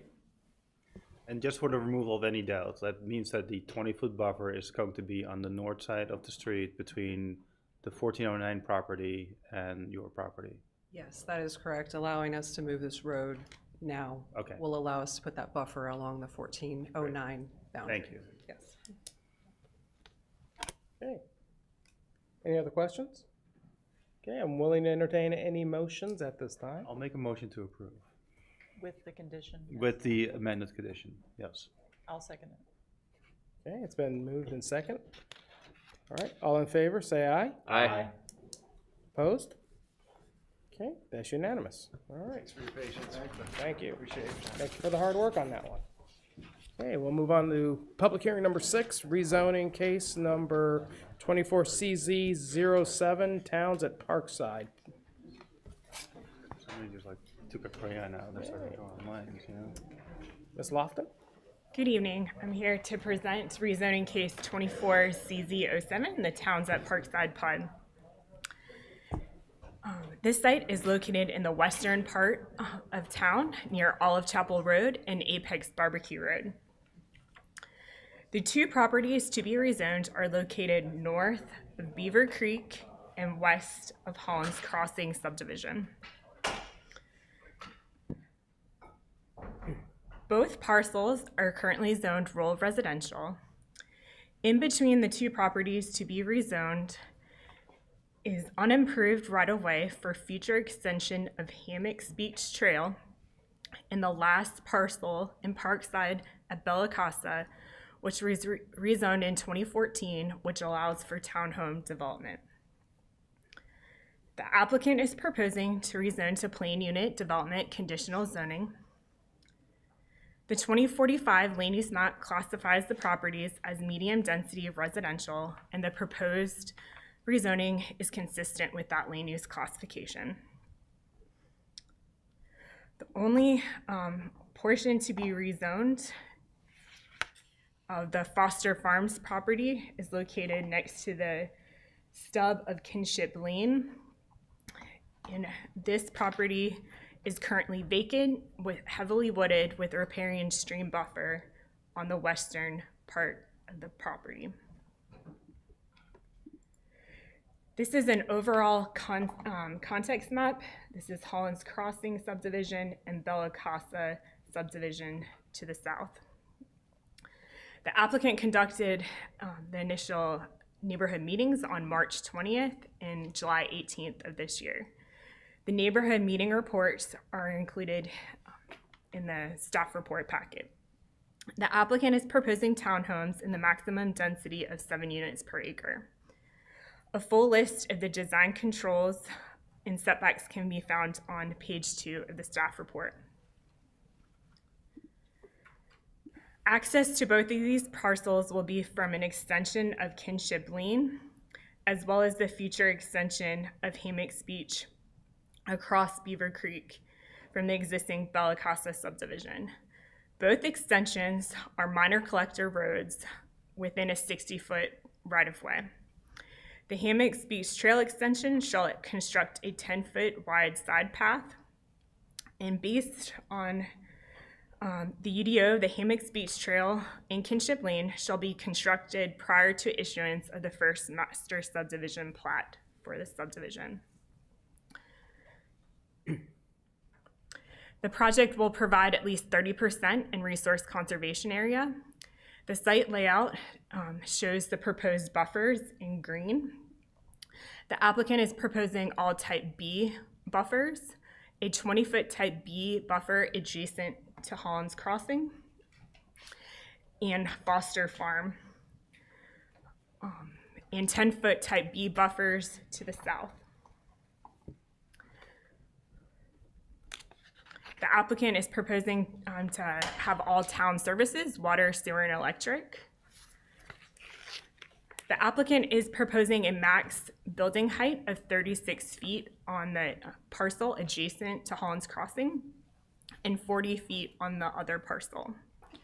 The standard architectural conditions can be found on page 3 of the staff report. The applicant has provided 2- and 3-story elevations. Due to the size of this rezoning, the project was exempt from being reviewed by the Parks and Rec Advisory Commission, and standard fee in lieu amounts shall apply. The Greenway Master Plan does show the proposed Beaver Creek Greenway in the vicinity of this project, but does not fall actually on the parcels. If an opportunity to build greenway is determined during the master subdivision plan review, the greenway construction shall be credited against the fee in lieu. The applicant was initially providing affordable housing consistent with the town's affordable housing incentive policy. The affordable housing conditions were removed from the PUD text after the applicant understood they would be required to construct the minor collector street with side path over the Beaver Creek. This rezoning met with the Apex Environmental Advisory Board on April 18th. The 6 zoning conditions suggested by the EAB are listed on page 4 of the staff report with the applicant's response to each condition. A letter of impact from Wake County Public Schools was received for this rezoning and is included in the staff report. Wake County indicates that elementary, high school within the current assignment area for this rezoning development are anticipated to have insufficient capacity for future students. School expansion or construction within the next 5 years may address concerns at the high school grade level. Planning Board held a public hearing on August 12th and voted 6-1 to recommend approval. The reason for the dissenting vote was the topography and height of the townhomes. Planning staff does recommend approval with the proposed rezoning because it is consistent with the medium density land classification. The proposed rezoning is reasonable and in the public interest because it will build the extension of the minor collector road Hammocks Beach Trail across Beaver Creek, providing a connection between Holland's Crossing and the Bellacosta subdivisions. And before the planning board meeting, staff did receive over 60 letters from the public. Since the planning board hearing, we did receive emails from the following individuals. An applicant is also here and has a presentation with more information about the Beaver Creek Bridge. Here to answer any questions that you may have. Thank you. Any questions? Yeah, I was hoping Ms. Lofton would be able to discuss the minor collector north-south road, its importance in our plan, like the plan, yeah.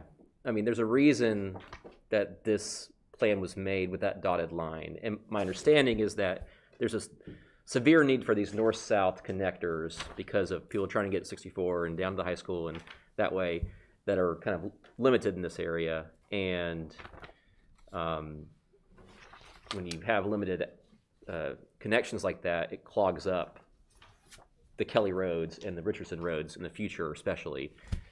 So can you kind of expand upon why that dot's there and when it kind of was put in on our maps, the dotted line? I don't have the exact date for when it was put on our map. I do know that minor collectors are typically 60-foot right-of-way. In Kinship Lane, Holland's Crossing was a subdivision built in the 90s, and they did provide a 60-foot right-of-way on Kinship even back then. So I'm not exact sure when the date of when it was put on the map, but I'm guessing because the rest of the subdivision streets are 50, that one was 60, that it's been on our map for a long time. I'm guessing the north-south was discussed during the Bellacosta rezoning, which was 10 years ago. The importance of, one of the main importances is safety and having that north-south minor collector. It improves response times. If there were to be an accident out on Apex Barbecue or Richardson Road, would improve EMS, fire, from they could use other means of north-south to respond to those residential homes. In my understanding, as far as the location goes, so we have that map showing where the right-of-way is up until where the zoning hits. And my understanding is we know exactly where the Haas Avenue is going to hit Olive Chapel. So we know that location, and we know the location down there at the northern end of Bellacosta. And we know any plan that happens in the future is going to have that road going through there in that proximate area, right?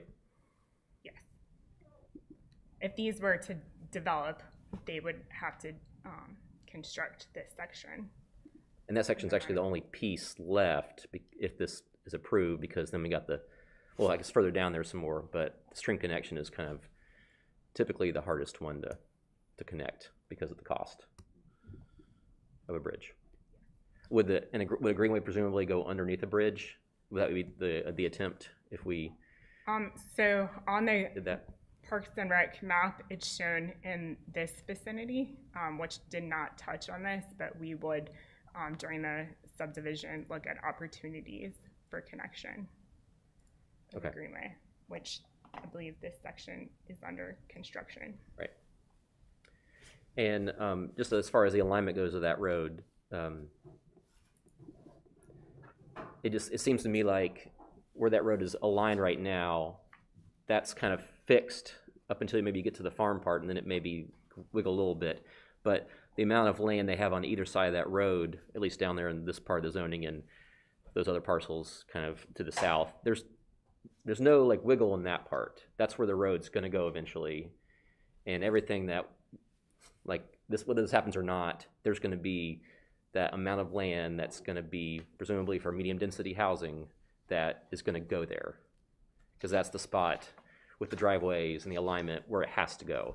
How that looks maybe is there's some you can play around with, but presumably 2 or 3 rows of houses, I guess there's 2 in the plan or whatever it is, that's kind of a typical alignment for any plan in the future too, because of where that road is aligned right now. That is correct. We're confined with Army Corps property on this side. Okay, thank you.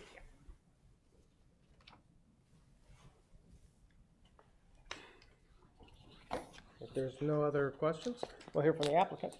Oh yeah, sorry, I have one more, sorry. I was talking to the applicant. Can you confirm that Venezia, is that how you say the neighborhood street at the north end, that little spur that's at the end of the cul-de-sac, that's not intended to be a pedestrian path, right? That, yeah. So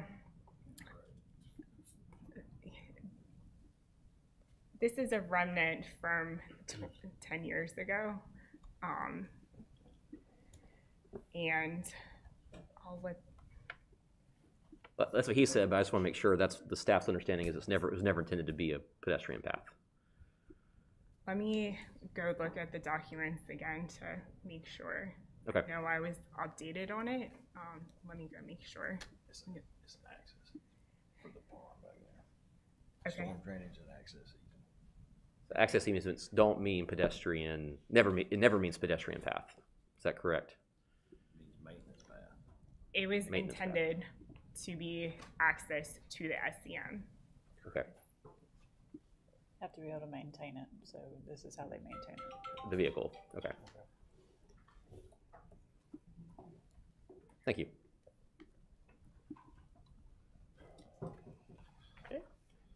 Good evening. Mitch Craig, CE Group, 301 Glenwood Avenue in Raleigh, North Carolina. I'm here representing the owner-developer of the project. I just have a couple of points that I want to elaborate on, and one that I would like to bring up that wasn't in Liz's presentation, but I'll keep it brief. The first slide is, she pointed it out, but I want to point out all the access points that we would be utilizing for this subdivision. First, along Olive Chapel Road here, then Apex Barbecue Road, and ultimately there's a little bit of a Kinship Road extension, and then also the Hammocks Beach Trail extension here, which ultimately leads to Richardson Road, that we would be building as a part of this project. Let's see the next slide. This is the Apex land use map. Our project is circled in red. I want to point out that the majority of the surroundings of this project are medium density residential, and included in that are townhomes. This portion here is already zoned for townhomes. It was part of the Bella Casa project, so it's already zoned townhomes. Let's see. The next one is just an overall view of the thoroughfare plan, and we've been through that. I don't need to say any more about that, but this is kind of a close-up view. In this area is where we would be building a bridge over Beaver Creek, and just a couple of things. We've done some preliminary digging on this, and our preliminary design is a cord slab bridge that's approximately 220 feet long, 48 feet wide. It will require a clomar that would usually takes approximately 6 to 12 months. Also a lomar. The construction cost is about 1.8 million. The road, not including what we would have to build for the townhomes, just the road to get to the townhomes and across the bridge is about another 800,000, with engineering fees around 200,000. Last, I'm not a traffic engineer, but I do want to point out that this project was, due to the size, was not required to do a full TIA, but did do an assessment that was approved by the town. No improvements were recommended by the TIA, and Apex staff concurred with that. Those intersections were Olive Chapel Road and Piney Woods Lane, and Apex Barbecue Road and Kinship Lane. The AM peak hour entering was 8, exiting was 23. PM peak hour was entering was 23 and exiting was 16. That's all I have. If you have any questions, I'll be happy to answer them. I've got the applicant here with me as well. Thank you. Does the applicant want? Yeah, I had a question, I guess, about the bridge. Is there room for a greenway path underneath that bridge in your preliminary engineering? Well, I don't think it would go underneath, no, because one of the things that we talked about, let's see if I can find an overall aerial. I don't have a good aerial of that, but there's actually a sewer easement that runs through there as well. And so we were talking about the greenway connecting to the side path that's required along the Hammocks Beach Trail extension. So. Okay. Any other questions? I do have a question. So in terms of the height restrictions, like there were 2 elevations shown, a 2 and a 3-story elevation. The difference between the 2 is only 4 feet. Why only 4 feet if we're taking the whole floor off, right? Is there more opportunity to reduce the height of those homes that are bordering the Holland Crossings neighborhood? So the reason for the 4-foot reduction is because with 3-story, 36 feet is definitely a minimum based off of where. The 3-story homes are 40 feet, right? And so they're 36 as well too. 3-story, we were saying 3-story, 36 adjacent to the Hollands Crossing, 3-story, 40 feet everywhere else. Right. Then why are we showing 2-story elevations if we're not planning on building them? To keep the options open. Okay. So is there an option to actually build 2-story units along that property boundary? Because there is an elevation difference between the 2 neighborhoods, right? And so there's, I think rightfully so, some concern from the neighboring community about kind of the overshadowing, the towering of these homes. And so if we're already saying, okay, we can reduce the height of those homes somewhat, right, by taking, going with the 2-floor plans, right, is there further opportunity to reduce that? Yeah, so we would keep those at 36 feet if we did 2-story. Right, but my point being 36 is not a material reduction from the 40 foot that you're intending to build elsewhere, right? So is there more room there with potentially a different elevation? I'd have to defer to the applicant, but I don't think so, no. I had a construction map question that you said. Do you know the relative ratios of which directions you'll be coming in right now? Because I ask because the impacts are much more severe on Hollands Crossing than Bella Casa, and it seems like if we're trying to spread the impacts out a little bit, you'd want more construction traffic coming up Hammocks Beach than you would I don't know about that. I mean, I think the impact is going to be severe to both neighborhoods. Like, to be fair, like I don't. Well, there are homes behind the Holland's Crossing people. There's just a bridge being built for the Bellicasa people. I think you're talking about during construction. Like, During construction, yeah, during construction. Well, during construction, like, yeah, I mean, like, there's homes on Hammocks Beach Trail as well. Right. But they're not going to have homes behind them eventually. So the impact is long lasting at Holland's Crossing and shorter. Sure, that's why. Sorry, maybe we're so my saying different suggestion- things. I thought you were talking about purely the construction traffic of the vehicles doing the construction. My desire would be more construction traffic going through Hammocks Beach rather than Holland's Crossing because of the long-lasting impacts of the homes here behind Holland Crossing. If we could kind of proportionalize that impact.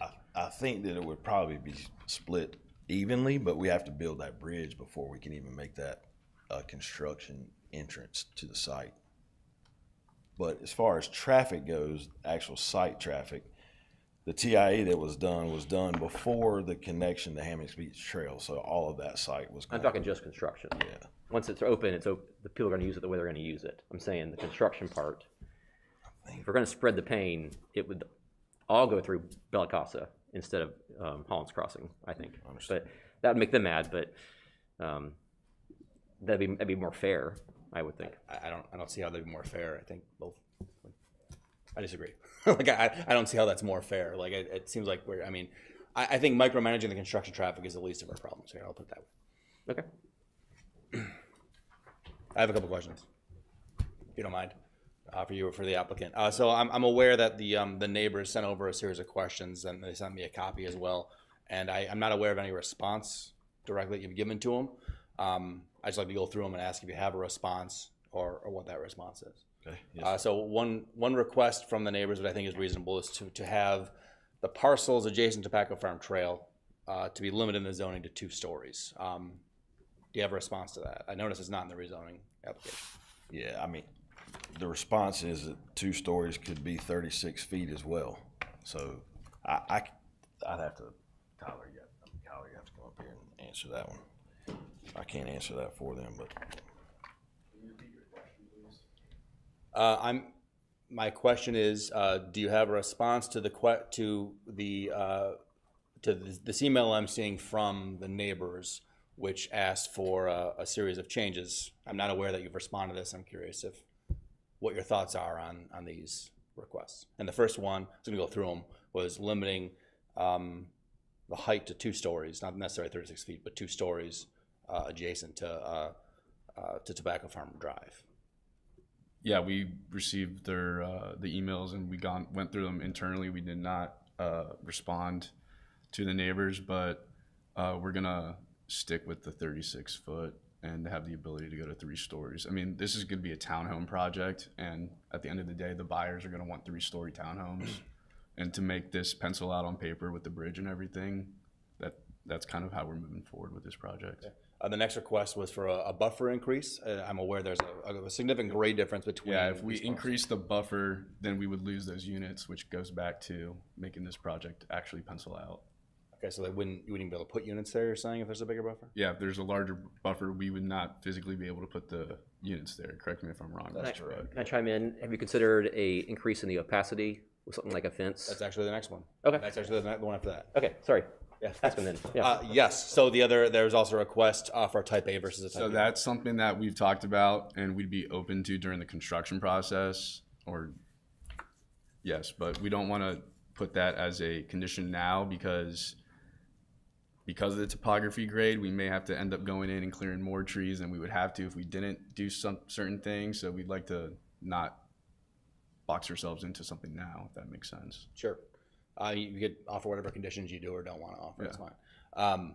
The last, I'm just asking for your thoughts on, the last one is a 10-foot privacy fence or some sort of privacy fence along that. That's going back to, it'd be the same answers until we get down and able to cut down the grade during construction CDs. We don't want to box ourselves into anything at the moment. Okay. All right, thank you. I do have a quick question about one of the things that this council has taken great pains at developing was our affordable housing plan, and noted that that you guys did not make any adoption with regard to that. Can you give us a little bit of insight as to why and what's driving that change? well, initially when we first approached staff, we were going to do try to have the whole project done with just the kinship access point. And at that point, we were going to offer significant affordable housing in order to kind of circumvent the bridge construction. But after talking with staff and understanding that the bridge was kind of a non-negotiable, we pulled back from that affordable housing. Now the rezoning would be up for a maximum of 29 units, which is, I think, just over like 1.2 homes. So at that point, we just took away the condition of affordable housing. So essentially, the cost of the bridge outweighed the affordable housing goals. So you mentioned, and so I understand that, you know, the largest piece of property is already rezoned as part of the Bella Casa. So, but it's still part of your construction plan, correct? Correct. Right. So in terms of where you need to make your margin to make the other cost work, it's not just 29 homes that we're talking about. We're talking about a total 71 or so that are in the plan, correct? All right. And so that being said, how many are planned for that little sliver that borders Holland's Crossing out of the 71? It's like 8 or 10. We won't know until we go into construction drawings and master subdivision, but I think the maximum we could even get is 10 based on the acreage and 7 units to the acre. Okay, thank you. Have you considered, as long as it fits in the right of way, to extend the sidewalk that's on that little kinship road? Yeah, stub? we have a condition drawn up and plan to give to Liz after the meeting. Great. Sorry, condition drawn up or in the existing packet? It's not in the existing packet. All right, so are we going to have a conversation about an amendment then?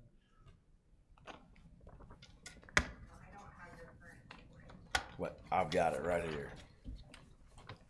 Do you want me to go ahead and just say it? And then I've got the signed application that I can send to you by the owner.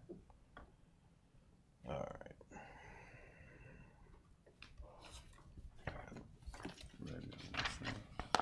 What? Let's see. I got it written down. All right, I got it written down.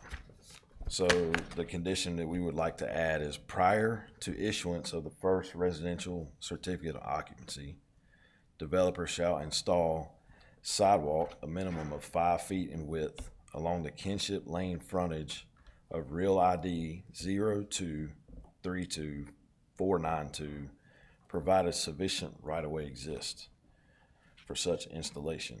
This condition shall not require developer to obtain additional easements from third parties. And that's on the northern side of the Kinship Road stub? Yes, sir. That pin you mentioned? Okay, thank you. Can you explain that provided statement? Like, so aren't you the one making the right-of-way dedication? So you... No, that's in Holland's Crossing. Oh, This would be okay, to I got connect. it. Holland's Crossing. Okay, got it. Thank you. So if Mayor Pro Tem, staff would like to point out that we can't hold up something for CO, but so the beginning of that condition needs to be reworded to prior to master subdivision plat versus certificate of occupancy. Okay, that's fine. Thank you.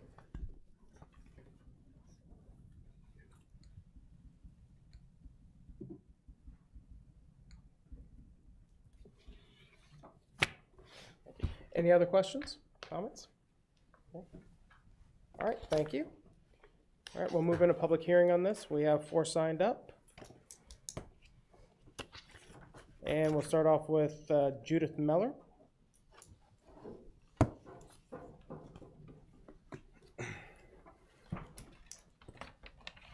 Thank you for letting me express.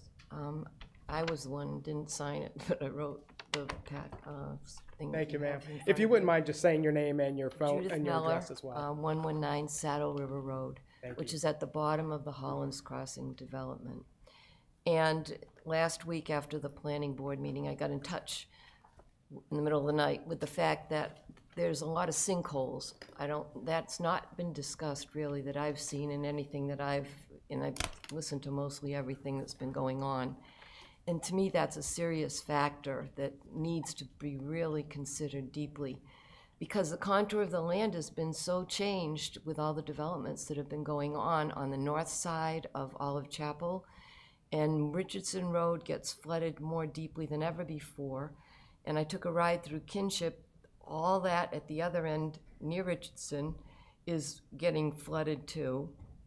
And I think many of us have noticed that our properties have been more flooded as more homes have gone in all around that area, going towards the end of Olive Chapel Road, the big church. So I'm just saying, I really think that the way the contour of the land has been changed so much in the last 5 years that they shouldn't even be allowing anything to be developed there, because there's so much more flooding going on. And Evans Park is right at the other side, right there by Beaver Creek, runs right through all of that.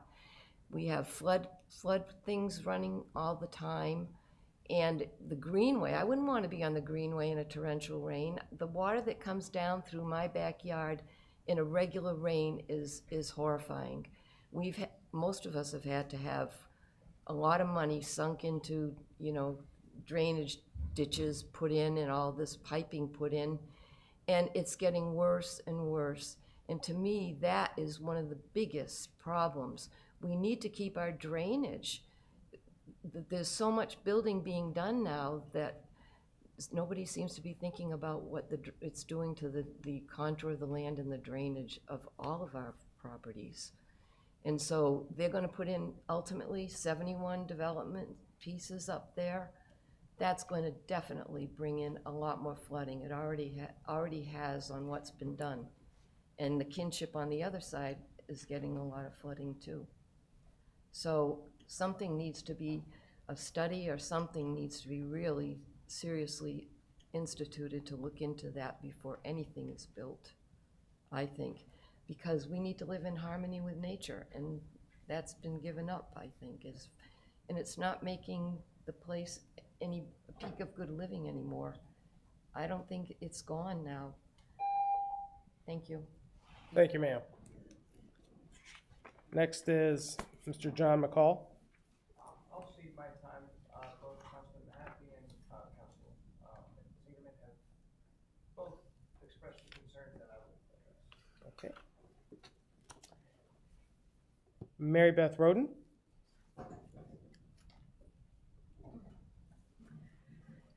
My name is Mary Beth Roden, and I live at 206 Tobacco Farm Drive. I sent the email on behalf of our neighbors to Mitch Craig, who sent it to the applicant. So listening to what I've heard just a few minutes ago, they have not agreed to any of the concessions. With all due respect, you don't have buyers for your townhomes yet. So to say that, the 2-story versus 3-story, that's just disheartening, honestly, because we are residents of Apex, and I'm not anti-development. We know Kinship's going to go through. I had even changed my perspective on these townhomes. In my personal opinion, the property that was rezoned 10 years ago was a mistake, just because of the community that it was adjacent to, which is Holland's Crossing. That's been there for over 30 years. That's an established community with primarily single-story ranch homes. So building 3-story townhomes adjacent to this, as you can see the buffer, is just a massive intrusion on privacy and the quality of life.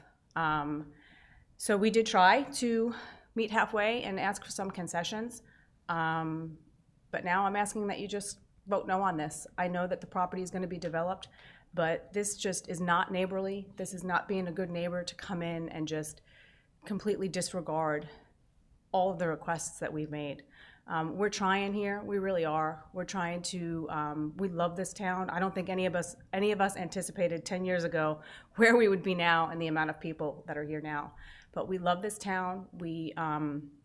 I live here, I work here, I worship here, and just to, I'm a little disheartened, honestly, by the conduct of the applicant and the disregard to the concessions that we put. So I would just ask you that you please consider those of us in Holland's Crossing, please consider our interests as well as the neighbors that we're eventually going to have on that property. You know, we're going to have new neighbors, and we want the best for everyone involved. So thank you for your time. Thank you for your support. And we're hoping for the best outcome. Thank you. Thank you. Let's see, Jane Wilrose. Okay. All right. Then that will conclude public hearing. And that'll move it back to council for further discussion and possible motions. I'll start. So I visited the site, to get a better understanding of some of the concerns that the residents had raised. There is a big elevation change between the existing neighborhood of Holland Crossing, and that's the smaller piece of that's part of the rezoning here. Kind of going back to earlier developments that we have looked at and reviewed, the zoning and zoning conditions. And most recently, I think the Seymour PUD, where, we asked the developer to have some transitional housing, to kind of blend the more dense neighborhood to the existing neighborhood adjacent, right? And so in case of Seymour, there was a row of single-family homes before any townhomes were developed to have a better transition into the Salem Village neighborhood. I'd like to ask the applicant to consider the same thing, and if we can commit to that as part of the zoning condition. So that, in my opinion, would limit the height of that smaller sliver, the 8 to 10 townhomes that we just mentioned, to 2 stories, not necessarily 36 feet, but two-story buildings as a maximum, to make that transition smoother into the more dense neighborhood that is planned behind her. And so I'd like to ask the applicant if they're willing to commit to that zoning condition.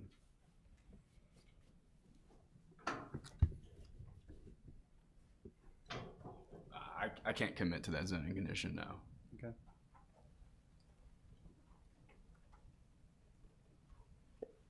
Any other comments?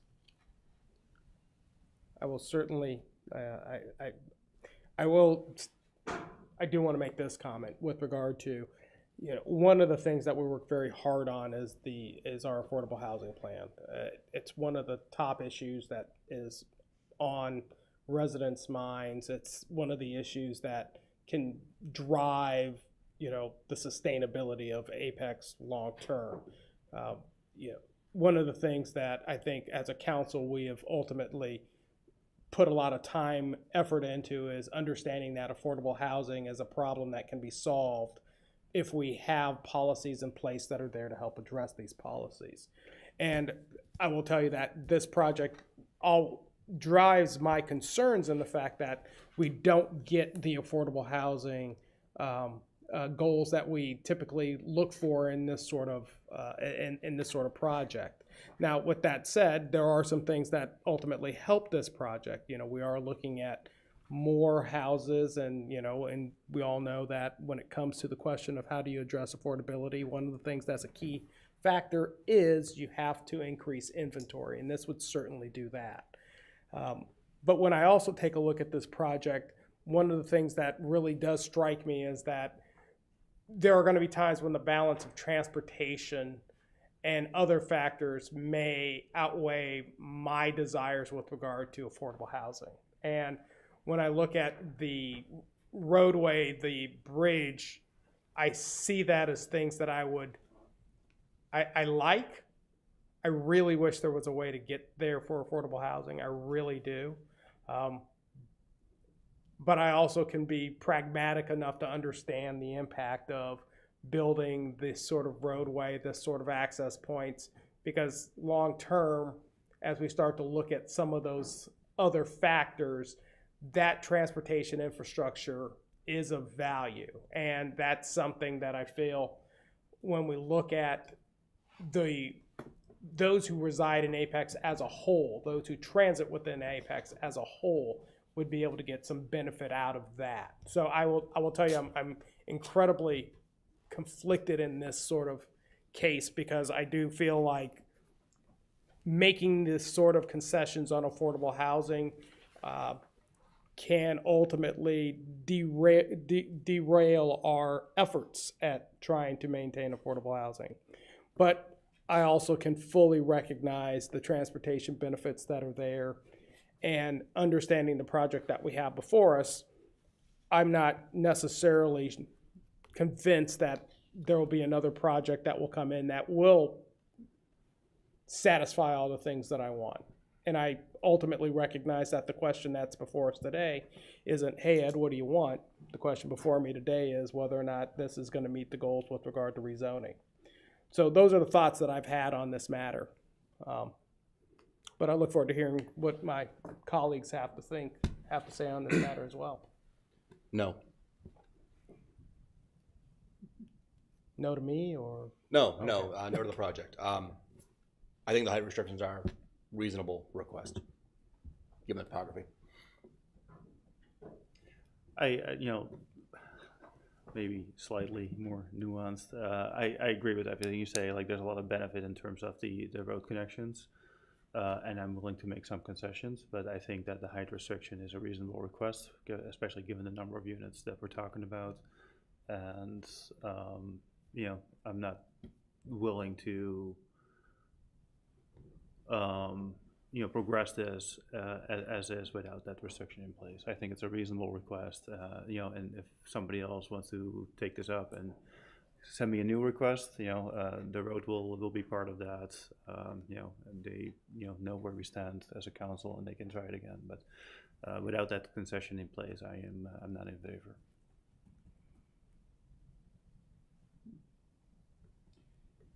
So I'm definitely, my comments and thoughts kind of run along with Mayor Pro Tem Gray's, that, there are times when we have to prioritize different things depending on the project. And,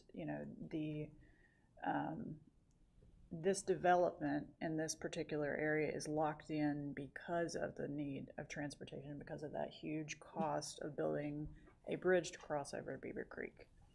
So, and that is no small factor here. That's a huge cost for any development that's going to occur in here. And the only way that they can build the amount of capital in order to do that and to pay for this type of stuff and these improvements is to build townhomes, and lots of them. They could not make the same amount of money building single-family homes in this particular area like that. That's just my thought. When we're talking about cost, and we're talking about our plans that we have laid out that need to be followed through this area with any development that's made, this type of project is what needs to happen. Yeah, and so again, I agree with that. I don't think that single-family homes is what we're asking for, right? And so I do realize that a two-story home may yield less than a three-story home.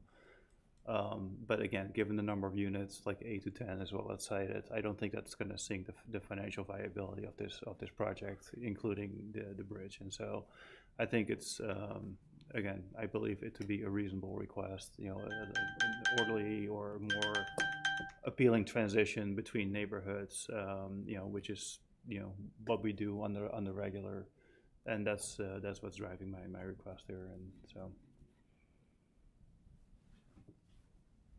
I guess I'll go. I don't see a lot of wiggle room in terms of how this is going to look, whether it happens now or later.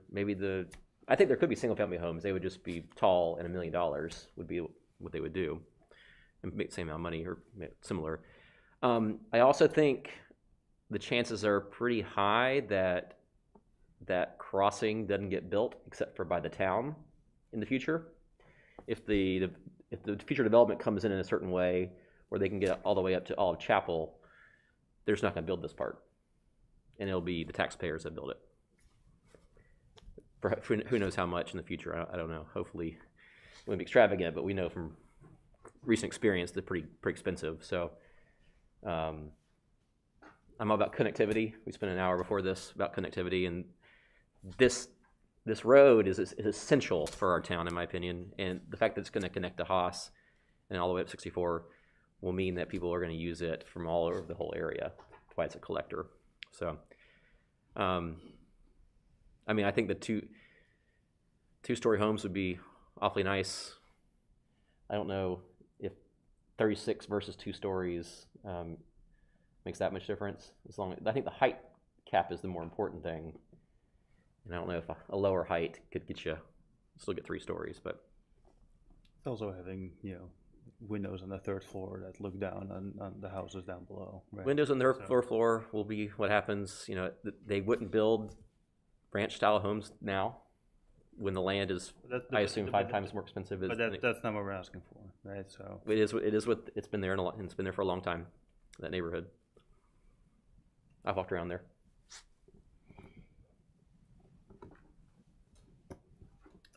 Okay, well, sounds like we've had some conversation on this. I'm willing to entertain any motions.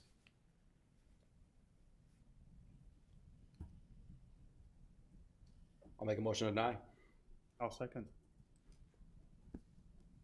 Okay. There's been a motion and a second. All in favor of denying the motion for rezoning, say aye. Aye. Those opposed? No. No. Okay, there is a 2-2, and my vote is no. Motion to approve? Or do we have to do it that way? Yeah, motion to approve. I'll second that. Okay, motion approved by Gant and second by Killingsworth. All in favor say aye. Aye. Those opposed? No. Okay, 3-2. Okay. Thank you. We'll move now on to public hearing number 7. Rezoning case 24CZ13, 202 South Salem Street, Lafarm Bakery.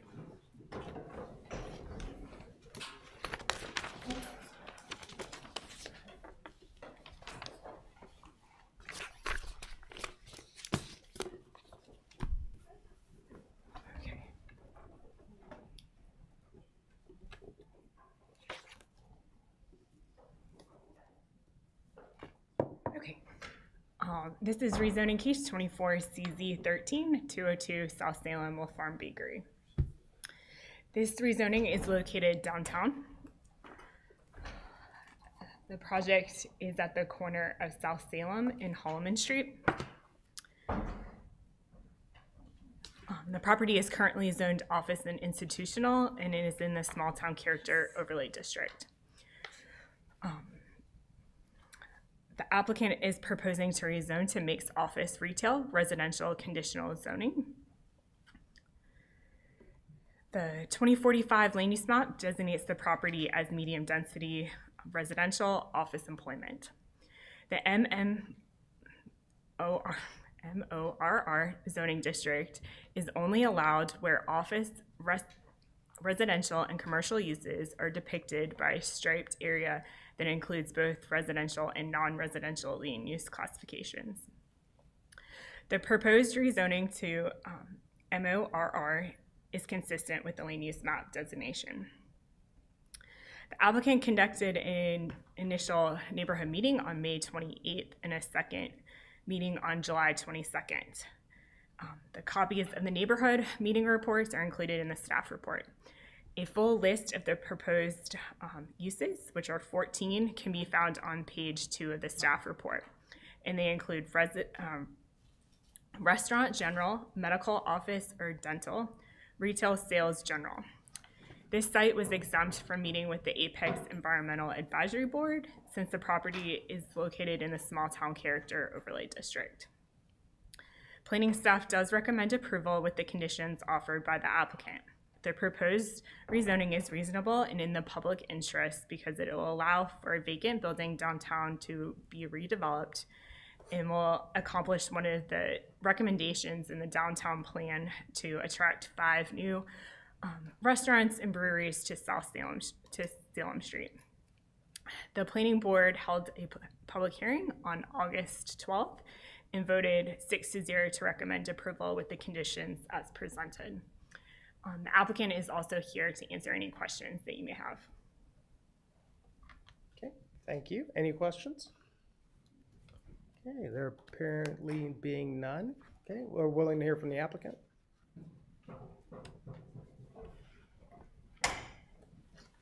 Hello, everyone. My name is Omar Gay. I'm the CEO of Lafarm Bakery. I'm really excited to be here to be able to talk to you about the project that we've been envisioning here. The goal is for us to expand into Apex, which is an area that have long requested for Lafarm to be here. And as we were looking at where to go, this was really a great situation for us because we feel that we will be an addition to the downtown area, and we will fit exactly on build a building that will fit what already exists. We look forward to working with the city and the neighborhood, and have had really tremendous discussions with folks in the neighborhood, and have always looked for the win-win situations, and have been actually made some changes to our initial request subsequent to those discussions. So we feel that we can have a great win for the city in terms of extending the downtown, in terms of adding to already everything that is existing there, and opening up a building that has been closed that is not the best looking. So we think that we can really add to the goal that the city has for downtown. So we look forward to doing this, and appreciate all of the support we've gotten, and the work that has already happened between Lafarm, the city, and the neighborhoods. I will tell you that on our first meeting, there was a lot of people attending that meeting that had concerns, but as we talked with them and answered their question, and they saw that we were willing to be good neighbors and find that situation. On the second meeting, there was almost nobody in there because they felt really comfortable with what we are going to do here. So we look forward to being in the neighborhood and really being a productive member of the community. Thank you. Thank you. Any questions? I will ask one question. That building has been vacant for about 4 years, right? Okay. Right. Thank you. Mayor Pro Tem, I'm a little concerned about this because all the weight gain from the white chocolate baguettes might be a problem for our residents. So once again, I'll ask the same. Walkers that are using your I will ask the same question that I asked to Councilmember Mahaffey. Are we talking about me again? I'm concerned about my paycheck more than the weight gain at this point. Money in pounds, yep. Well, we'll open this up for a public hearing. No one has signed up, so we will close public hearing. And it's before council for discussion and any possible motions. I think this is fantastic, and you'll be a great addition to downtown, and support a project. I think this does open up, like you were talking about, the corridor a little bit more, and connects the corridor a bit more. So yeah, all for it. Definitely very excited about this one. We've for a long time I've been looking to extend the downtown streetscape further towards 55 and then across 55 into the traditional Justice Heights neighborhood.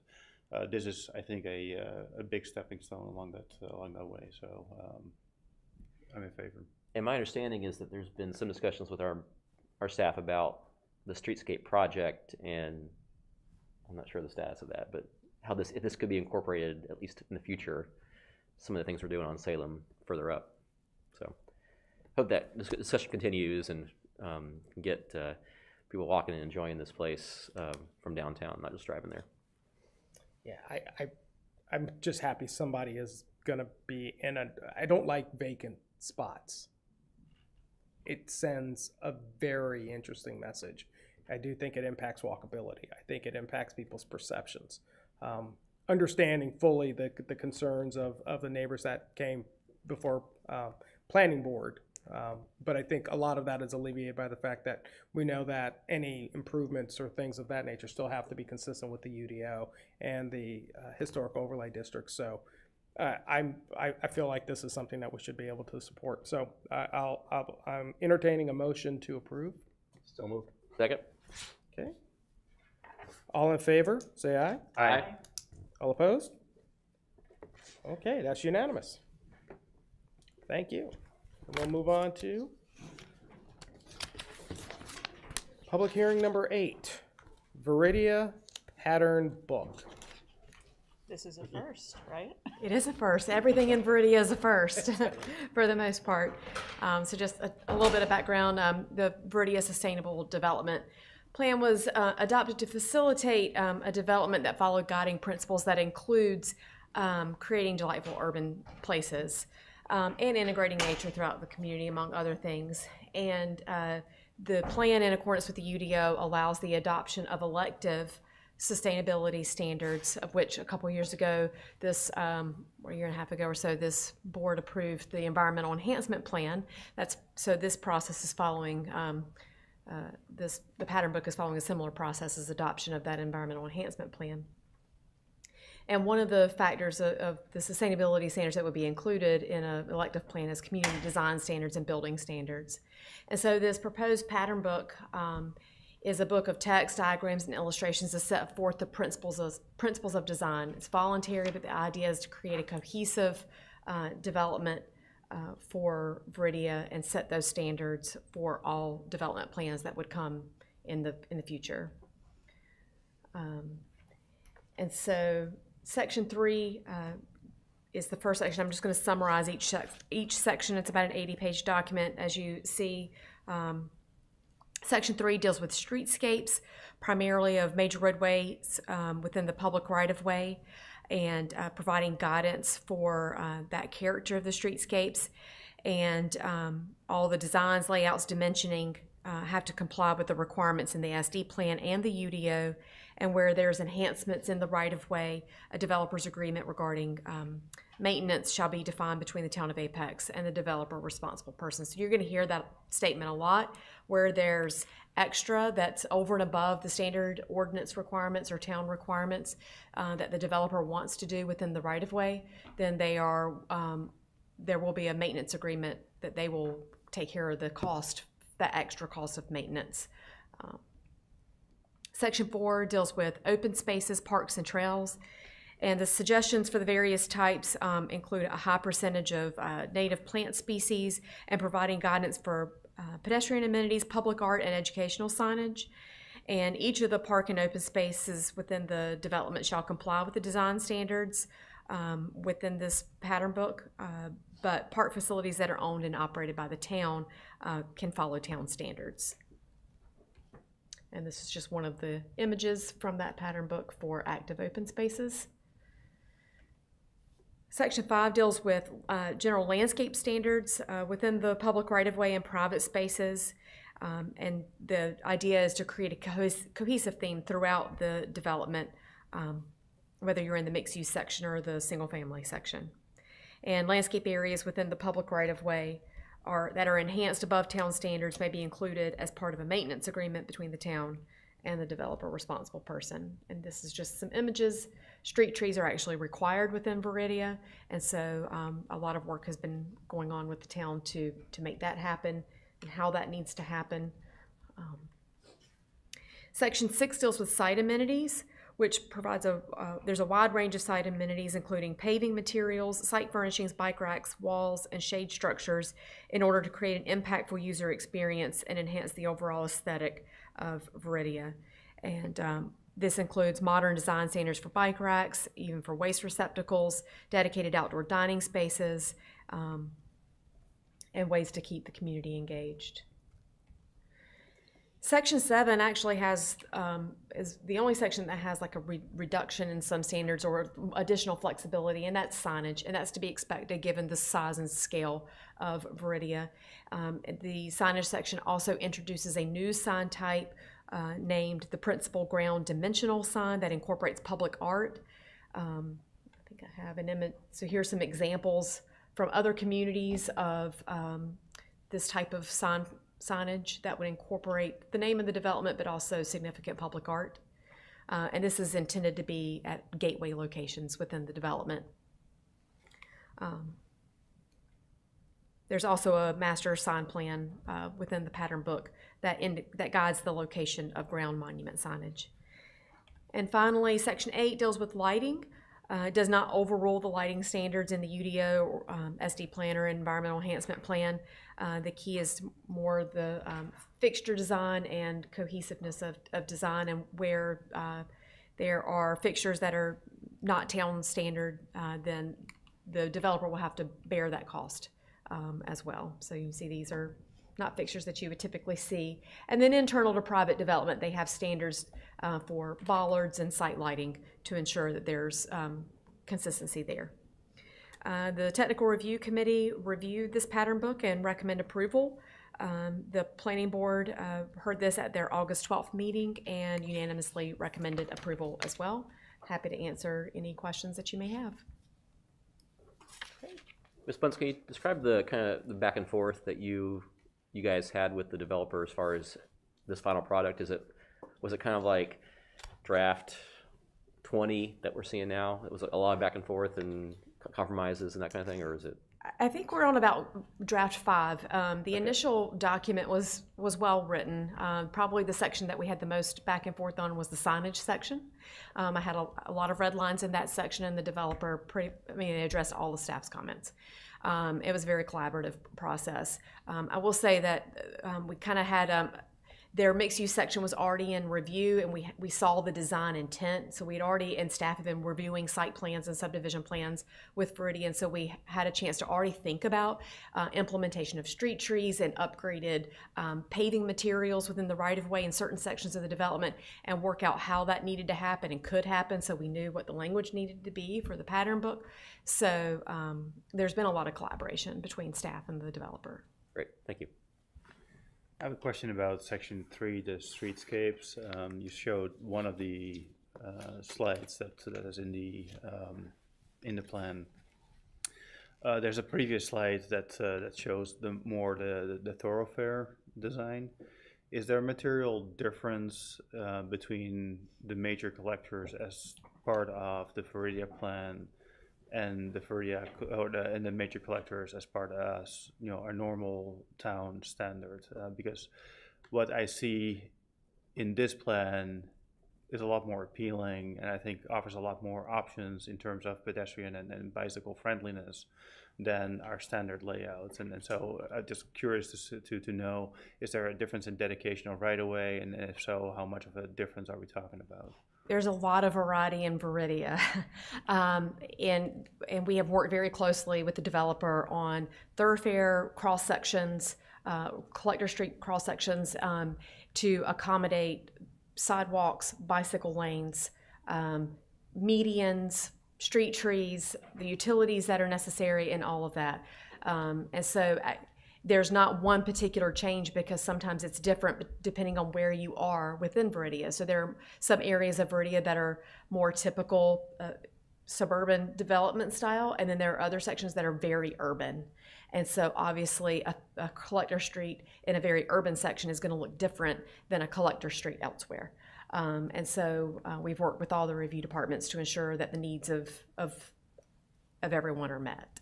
Mm-hmm. And would it be possible for me to get like the cross sections, a copy of those? And the reason I'm asking is and this goes back to the Seymour Putt conversation as well. I'm envisioning a different layout of our streetscapes going forward, especially for our major collectors, where I want to see physical separation of the bicycle lane from the main roadway. I think within the right-of-way dedications that we have for the traditional standard, that will be a little bit difficult to move things around. But what I see in some of these images, and understanding these are just samples, seems to give us that flexibility that I think I'm looking for. And I just kind of want to use that as a potential example to look at our street standards as a whole and going forward, and see if we can adopt some of these concepts as part of our standards, or at least another option to our standards going forward.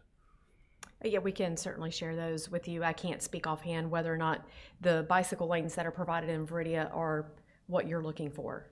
Not in the pictures here. Again, these are just samples, right? But what I'm looking more towards the future, right? If we can do it in Veridia, fantastic, right? If it comes for future development, or the Peakway widening when that comes, right? And start designing things, call it the European way, right? Where you have roadway, bicycle lane, and then pedestrian traffic, completely segregated. Whereas we've made great progress. We use multi-use paths right now, but it still mixes different modes of transportation. Or we have bike lanes on the roadway, which again mixes two modes of transportation, right? And so I'm looking for some more progressive views on that, if you will, right? And I want to use some of these designs as an example to build my case and talk to my colleagues about future adoption, potentially as part of our roadway designs. Well, it sounds to me like and I've thought about this too, you can have a debate about whether a separated side path versus smaller sidewalks and separated bike lanes, what's the greater good there? They probably take up about the same amount of space. Right. I personally think because we have more people walking than cycling, and maybe that's because there's other facilities, I personally believe the side path is better. It is for me personally, I know that, but I don't know if that is the case everywhere, but that's kind of I thought about this a lot too, because the Peakway, we're planning on a side path on the side that we're going to expand into, and whether that's better or worse than the on-street bike paths that are separated, I don't know, but I think maybe yes, but I don't want to solve it here. It's not really part of this conversation, but we'll talk. Okay, good. Any other questions? Okay, thank you, Ms. Butts. We'll open it up for public hearing. No one has signed up. We'll close public hearing and bring it back to council for further discussion or possible motion. I'll make a motion to approve. I'll second. Okay, motion and seconded. All in favor, say aye. Aye. Opposed? Okay, unanimous again. Great. All right, that gets us through the public hearings. And now let's see, we have no news business, so we'll go to updates by town manager, who is also stepping in. Got a real step down this evening. I'm telling you. So, Mr. Stone. The weather this evening as well. So we'll make this as quick as possible so we can get on to other business. I do have an update on the traffic situation at the Triangle Math and Science Academy, TMSA, that was identified last week. We had a great meeting this morning between town staff and TMSA administration. TMSA remains committed to working with the town to make traffic situation better for the community. The staff shared some best practices with their administration, and they've already implemented some and are in the process of implementing others. We have already seen some improvement on 64 as a result of the changes made. They have engaged their traffic engineering firm, Kimley Horn, to review the situation for long-term solutions.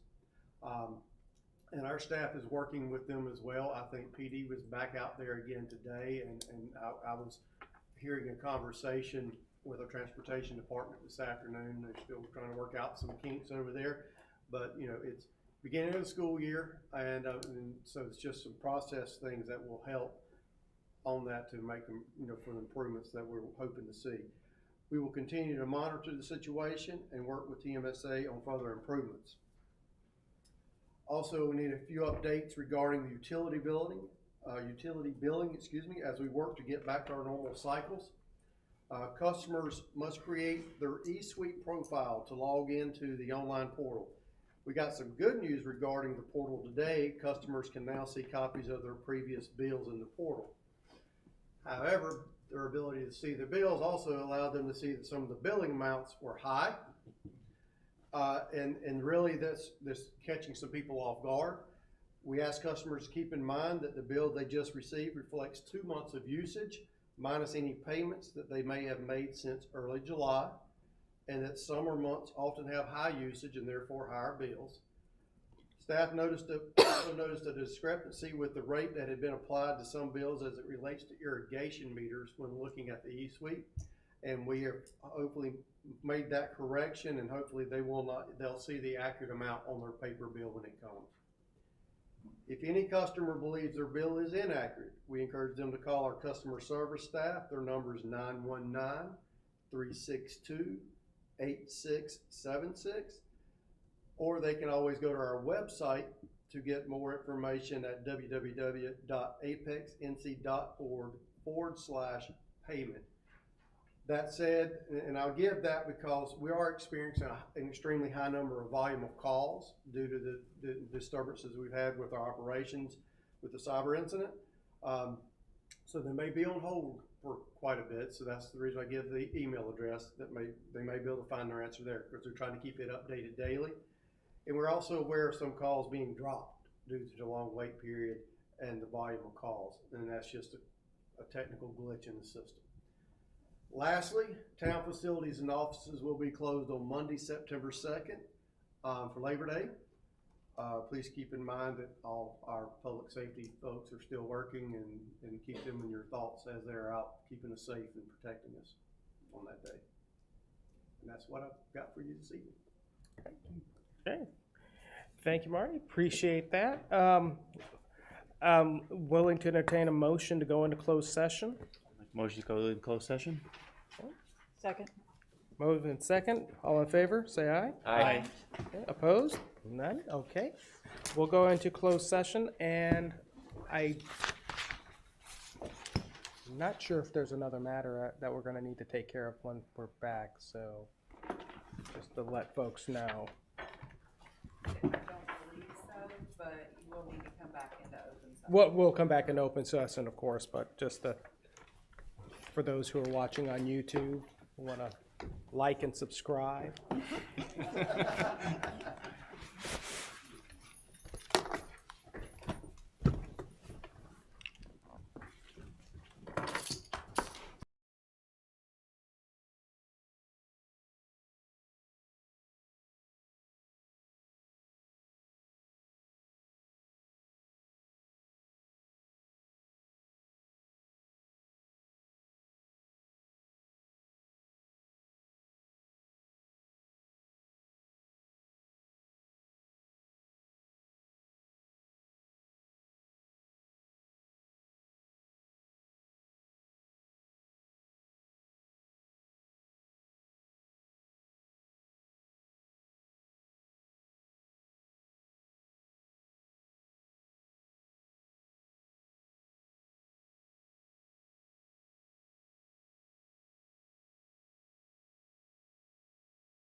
my, okay.